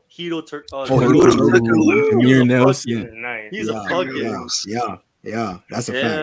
I can't even lie. And this might be Rudy Gay. I like Rudy Gay's game. Oh, Rudy Gay was tough, bro. So here's the funny thing. I have a love and hate relationship with Rudy Gay because I watched him in college. I watched him play in college. Okay. I remember him in college. And here's the funny thing is, like, you know how they say sometimes in the draft they say, "Yo, this is gonna be his flaws or this is his weaknesses." And remember, I don't know if one of his weaknesses they said, we don't know if his motor is going to translate in the NBA. Wow. And to me, that's exactly what happened. Like Rudy Gay had all the tools to be a great NBA player. 6'9", lanky, can shoot the three. He could do everything. He was able to do everything. Right? Hey, you know who's also cold? You just remind me of a guy, Danny Granger. He was Paul George before Paul George. I'm not gonna lie, bro. Paul George and his in the Paul George OKC Paul George. He scared me. No. Indiana Paul George scared me. Pre or before? Pre-injury. Number 24. What he did to Birdman. Oh my god! I was waiting for it. Yeah, I remember that. Because you gotta understand. The guy, because the thing was, the reason why a lot of people don't understand why Paul George is like so ball handly now was because he lost that real quick twitch. Indiana quick twitch Paul George. He was. I don't know, but I like smooth pace Paul George. No. Don't get me wrong. I like smooth Paul George a lot. This game is very, very, very smooth. I love it. It's great to watch. However, Indiana Paul George it was different. This is back when I used to be a casual. But this player was so nice to me in his prime. Kemba Walker, Cardiac Kemba, that step back, I'm like, this man nice. I got the handles, I'm like, Cardiac Kemba. I went back watched his UConn highlight. This man did a step back for game. I said, that's cold. That was cold. I had someone in mind. Oh, Powell, bro. I don't know why, but Powell hit different for me. Gasol? Yeah, Gasol, bro. Yeah. I don't know. He was able to do everything. I was like, damn, like you know the thing about it, and I think he's another guy that's going to be unappreciated as well. I think he's already unappreciated, right? You know what I mean? I think the fact that he was able to do everything, like, because honestly, he was kind of like a European Tim Duncan offensively. Like he can, like, very fundamentally sound. Yeah, European KG. Ooh. I'm gonna say that the defense. Besides the bark, I think they were the same people. I think they were same thing. It's tough because offensively and defensively. I think that actually, I could see it. Lie. I think KG was probably a little bit more dynamic. A lot more dynamic because of the athleticism, and that's why I kind of gave him the Tim Duncan. But you look at the finesse. You look at the finesse. That for sure. But I think, but Mark, that's you still thinking about it? No. I'm just thinking what made actually Mark Dillon as he thinks. I'm KG's crazy. I'm disappointed in y'all team. I'm disappointed in y'all two for not saying Chris Bosh. After LeBron, look at my face. I'm saying after LeBron left because Chris Bosh is lucky cooking up. After LeBron left, I said Hassan Whiteside. Oh man, yeah. Goran Dragic. Instead of Chris Bosh, look at the names that he's naming over Chris Bosh. No respect. It's because crazy. Bosh only had one full season after LeBron left because he got those blood clots. Like he was. I feel like imagine him and Jimmy though. We had Danny Granger on that team. It was Goran Dragic, Josh Richardson, Luol Deng. I hated Josh Richardson. What? Whoa, he was tough. He was hooping in Miami. He was crazy. I want to honestly shout out to Miami. It's not even like I hated him as a player. I hated him specifically because he hit every game winner against Washington. I never understood why, but he hit every game. I hated him for that reason. He was that good. Let me ask you guys this question then. And I don't know if y'all got to wrap up, so I don't want to think. Who's one player from back in the days on their same current team that you would put on now and would like make a difference? Like, let's say for example, Dominique Wilkins. So you think Dominique Wilkins would be like the perfect fit for Atlanta right now? Boy, what? Listen, rewind Dominique Wilkins. He's a legit superstar. 6'7". Wing next to him dunking, him running transition with him. That's why I think honestly, I see why you want Jaylen Brown with Trey. I think Trey, and that's what I was going to ask you too. Continue. I'll pose a question afterwards. Go ahead. No, I'm saying. Obviously, I'm going OD because he's the best player in Hawks history when I talk to him all the time. But that's why I asked. But I feel, but if I'm going like a little lighter for the Hawks, my team, I would say, I got two in mind. I got two. They're both guards too. Not Jay Smooth. Not Jay Smooth. Houston Rockets James Smooth was crazy though. I'm gonna go with you. I don't know. Okay. Y'all can go. I didn't think. Mine would be he would play the 6 man. He wouldn't be starting. Okay. But Jason Williams, a 6 man for the Kings. Oh, for your team? The playmaking would be immaculate. That's one. And then the two for the Wizards. The two, no, I wasn't even thinking about the Wizards. I was thinking about the Rockets. Steve Smith. Steve Smith. I'll give him Hakeem. Nah, they got Şengün. I'm chilling with that. I think Steve Smith, point guard. Wait, what?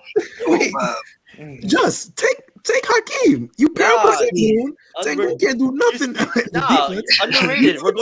I'm going for underrated. You're not gonna be my GM no more. No. Nah, I'm going for underrated. Just you got Şengün. Now I gotta see. Now I'm about to go watch our drafts. No, just. I'm gonna go watch our drafts now, and I'm gonna see what Justin did because I see some fishiness. I see some.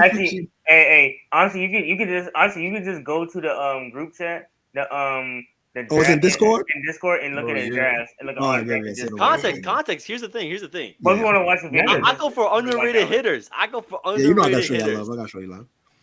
I go for underrated hitters. You can't. I hear you. No. Listen, I respect the way that you're looking at it. You saw Air? You saw Air? You saw the movie Air? No, I didn't see the movie. Okay. What about Art is good though. Art is dope. Art is it's really good. But bro, everyone want the big name players. Everybody trying to fight for the big name players. I go for the underrated that hit better. Hey man, but Miami is easy. LeBron. I got Chris Bosh. I'm not gonna lie. Look at what's team? The Raptors? No, the Heat. The Heat. Y'all got LeBron and D Wade. Wait. No. So let me ask you the question. Underrated though, right? No. Any player. No. That's what I'm saying though. Like, so if you could take anybody from the team's past and put them on this current team, Like, who do you think will make them like their best of this year? If I got rid of Jordan Poole, I put Monte Ellis in.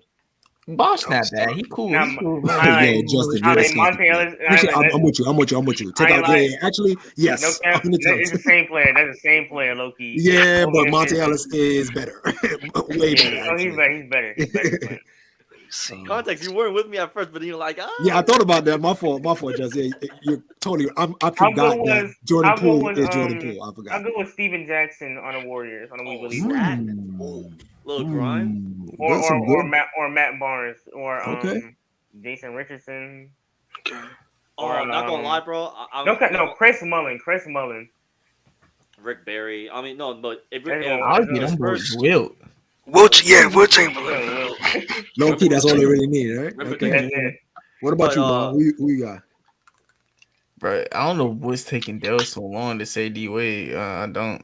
Oh yeah, obviously. Dwayne Wade, like obviously D Wade, but you know. Oh, Flash! Imagine Dwayne Wade with this shooting Flash Wade. Right with this team, right? That'll be some. Fun. I mean, if Spurs draft Wemby, right? If Spurs draft Wemby, I'm gonna say Tim Duncan for the Spurs.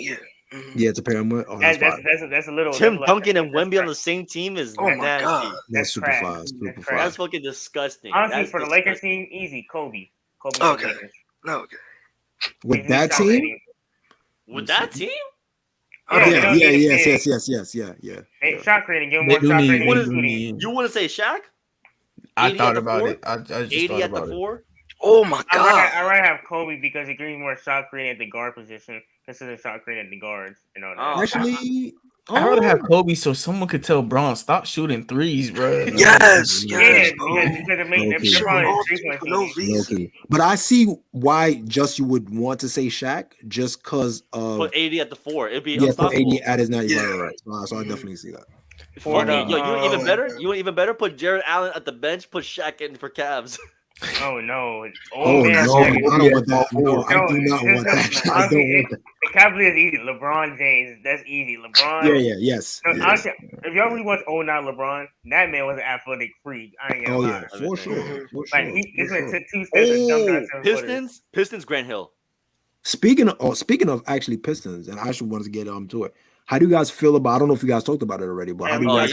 We did already. Oh, you can cook real quick. Okay. I think this is a great move for Detroit. We all thought the same thing. Yeah, this is a great move. Obviously, you guys see that what Monty was able to build with the Phoenix, with the culture, being relatable. Obviously, you know, I think he holds guys to a certain standard, and he holds them accountable. And that's the best thing with young guys, right? And on top of that too, he does have guards that look like they're willing to learn. Like Cade is kind of a low maintenance guy, so we've seen so far. And Jaden Ivey, man, that boy is something special. He plays fast forward. You know what I'm saying? Like he plays in fast. Everybody's playing in regular speed. He plays in fast forward. And actually, they're actually considering. I don't know if Monty wants to do that, but they were considering moving Jaden Ivey to the 1 and having Cade play the 2. So Cade. I play Cade. You like he got to play 1. I hate when teams do that. I hate it. Where they try to experiment. Shooting guard. Kyrie's a point guard. Right. So to me, the thing about it is that Jaden can pass. I don't know if he's patient enough. I don't think and I don't think his style would be effective to be patient. That's like saying Shaedon Sharpe has to play the 1. Yeah, right. You will take away from his quick twitchiness, right? Exactly. It's like it makes no sense. Like why would you want to? I get it. Oh, like you want to expand their game. Don't make them just a one-dimensional scorer, right? At the same time, though, if that's what they are, just work around it. Elevate that. Make that the highest level of one-dimensional scoring it can be. 100%. Don't make it like, oh, you're only this much of a one-dimensional scorer. We're going to try to make you that much of the same playmaker. No, don't do that. Elevate the game to the best. And if you work around that, it's even better. Don't try to fucking force something that it's not going to be. 100%. And then also the other question I have for you guys, what do you think the next move is for the Pistons to do? Maintain. Just maintain. Do you think that they should go after smaller, low budget guys like Gary Harris, Gary Trent, and just fill out their roster, or they should try to go for a big guy? I think not a big guy, but like a decent veteran. I think decent veteran is the best version available. Yeah, so veterans. I'm not gonna say like, oh, don't. I'm not gonna say like go for like a like DeMar DeRozan type shit. Don't do that. But I think Harrison Barnes on that young ass team, right? Him being Would that have the leader, same effect like the Kings. Bojan's leaving. Bogdanovic, Bogey, Bogey's out. Yeah. He's gone. His contract's done anyways. No, I think they should have traded him. They extended him. Yeah, they should have, but that's why they couldn't trade him. Oh, they probably extended him to extra trade. Either off season. They extended him in training camp, which means you can't trade him for the season. You can't trade him. Either way, though. Either way, Harrison. They would have to wait till what? They would have to wait till All-Star break, right? Yeah, I think Harrison would do great on that team. I think Harrison would do great on that team. He likes the youngsters. He likes coaching now. Yeah, but I don't know. Would he be cool with? Because I think he wants to compete after being with the Kings. Do you think that he's ready to go back to rebuilding again and waiting for the young girls? Right? He's not, because you saw it. You saw like he enjoyed playing against his championship team. He enjoyed it. Yeah, like you saw, like he's like, I miss playing with you. Better yet, I want to go again. You can see, yes. I now see what it's like to play against you. Yes. He saw what it's like on the other side. Yes. And he wants to be. He still wants to be that contender. I give him the props for that. At the same time, though, I think HB, him being that vet, understanding what it's like to be a championship team, understanding what it's like to come from rebuilds, I think he's seen a full cycle of what the NBA is. Right. I think he's seen the worst and the best of what the NBA is. Right. And 100%. I think he's the perfect fit of what Detroit is. 100%. Because he can be like, I've seen what a rebuild looks like. I've seen what a failure rebuild looks like. And I've seen what a good rebuild looks like. Right. And this is what it's starting to look like right now. Right. And on top of that, I've seen what a good rebuild has led into. I was part of that team. I was part of that process. Right. And it's like, I think he can I think he can mentor, because he's a 3. He's a 3/4, meaning he can help both sides. Both sides, right? But that's why defense. I can help you with offense. But that's why I help you with attitude. But that's why I'm asked. That's why I asked. If you're him, like, that's why I asked personally. If you guys put yourself in his he's not going to do that though. Do you want to rebuild or do you want to contend at this age? So if I'm Detroit. No. If you're Harrison Barnes. Harrison Barnes. Oh, I'm still gonna try to compete at the highest level. Yeah, I'm trying. If I'm Harrison Barnes, like you said, at this age, I'm going where the money. Compete. Straight up. Yeah, you go where the money. Yeah, because I don't think he's gonna get another big contract. So as well. Wherever the money travel, that's a fact. That's a fact. I mean, he already got a ring. He did get a ring, but it doesn't help either. That I want whoever wants me, and they're gonna show me that by pulling the paper check down. That is true, but at the same time, though, it doesn't help either on how he played against Golden State. It doesn't help that at all. Right. That's why it's time to cash out. Exactly. Yeah. Get it as because listen, the thing about it is get it while it's hot. Get it while it's hot. Yes. Right. Like, you see Draymond already started the podcast. He already got stuff planned out. Oh yeah. That ain't bad, but like, bro, Draymond, he already listen. Draymond. He got his retirement plan already set. He got his retirement plan already set. He got Colin Cowherd in the tuck. He got Braun in the tuck. He still want to max. Hey, look at PG. He already got Cad, DeMar. He already got Cad, Debo, and Jalen Green. He's wilding. What's wrong with him? Because Paul George, he said the injury catches us and man, let me go ahead and start this podcast. Try to be cool. Look at me being cool. It's crazy how as soon as JJ retires, he starts the podcast. I'm just saying, big hey, old it's man. Smart wave. Hey, that's a wave. Because like they're gonna listen. Because here's the thing, us as fans, we're gonna listen because we get a player insight. Oh no, I love JJ's podcast. And we're gonna get different rumors. Like we're getting like inside knowledge of things that we probably can never hear or see. They're retired now. And like, hey, F it, I'm gonna say stuff, in the and I'm gonna say this too. Yeah. Deb, and I'm gonna just to add on to what you're saying. Like, there's a lot of people that say like, yo, they think that JJ's like not that good at what he does. I think JJ's pretty good at what he does. Like, I mean, he's stayed in the year for goddamn near 20 years. I think he's done pretty well. And on top of that too, I think you guys got to remember, like, once you're part of a big corporation like ESPN, you have a format that you have to follow. It's not so much say what you want to say and the things that you want to say. So they're gonna have you have bullet points and things that you're gonna highlight. That's why he has his podcast. And if you listen to his podcast, his podcast is really, really like really good that's high IQ basketball, especially when he talks to like Tim Legler or all those like super basketball heads, like not the entertaining guys, but like the people that it gets really, really technical, and you get to see the mentality of certain players. It's not even that though. He's like the middle ground between audience and player, right? Because he's retired now, so he understands what it's like to view. Right. Also, he understands what it's like to play. Right. So I remember specifically, I was watching the episode. It was like Clay during the playoffs, first round against Sac. On and off, right? He was vouching for Clay. Right. It was a different level of empathy that, me personally, I'm not one to judge. I'm not one to hate as soon as you play bad. I understand that there's context, no pun intended. There's backstory. There's backstory. But when JJ brought his insight and his story on what he was going through, I was like, damn, like, right.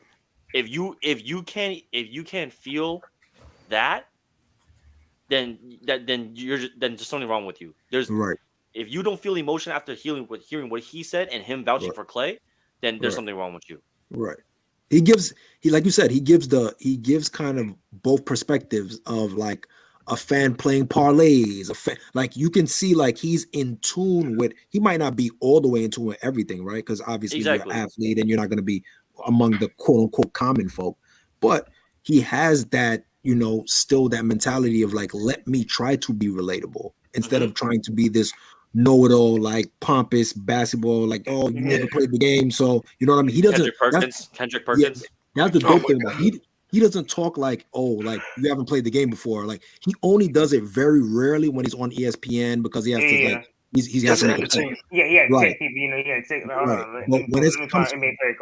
When he's giving us that information, it kind of like like he tries to make it as like fan or like regular person palpable. You know what I mean? Like exactly, for sure. And also, and before we wrap up, I think one thing I like about this podcast and everything stuff, so like we generally like. Even though we generally like kind of like rock with each other out the conversations, and we don't try to like challenge you. If we make a mistake, kind of like there's other things like if you make a mistake, we can't go ask you, boom, boom, pow, pow. Right. Like it's like a gauntlet. And here's like just more chill basketball talk, hoop talk. Right, for sure. Versus like the It's not like Player's Choice. Yeah. Like, again, no disrespect to the Player's Choice or anything. I love what they do. That's really only the panel. That's really only the panel. We basically doing what they're doing, but it's like if you have a question, I'm not going to deny I'm not going to deny it. Like if you have an opinion, like when Mar says like if Mar talking about like what he should be doing, I'm not going to be over here and telling that he wrong. Right. I want to hear what wrong. I want to hear. I want to hear. I want to hear where you're coming from. Right. I want to hear what your point is. Right. Like I might disagree with you. At the end of the day, I might disagree with you, but at the end of the day, I'm also going to give you respect by also understanding like where your point of view is going to come from. Yeah. I know it's random, but someone said my nose looks like the Taco Bell sign. The fuck? Yo, I can't unsee it now. I can't unsee it. That's crazy. All right, you know what? I'm gonna end it right here. Let me do the outro. You know what? It's been damn near a little bit over 3 hours now. Thank you for tuning in. I appreciate every single one of you guys. Desto, be sub to Mar's channel. What's your channel, Mar? I'll put it in the private chat. I'll put it in the link. I'll put it in the comment. And Desto's channel is the Double Dribble Podcast. Exactly. So I appreciate every single person that's still on here. Dill, Mar, Context. I know you came a little bit late, but it's all love over here. It's still love. I appreciate it. So I really do appreciate it. Mar, I already see your link. I sent it again already. There you go. Copy.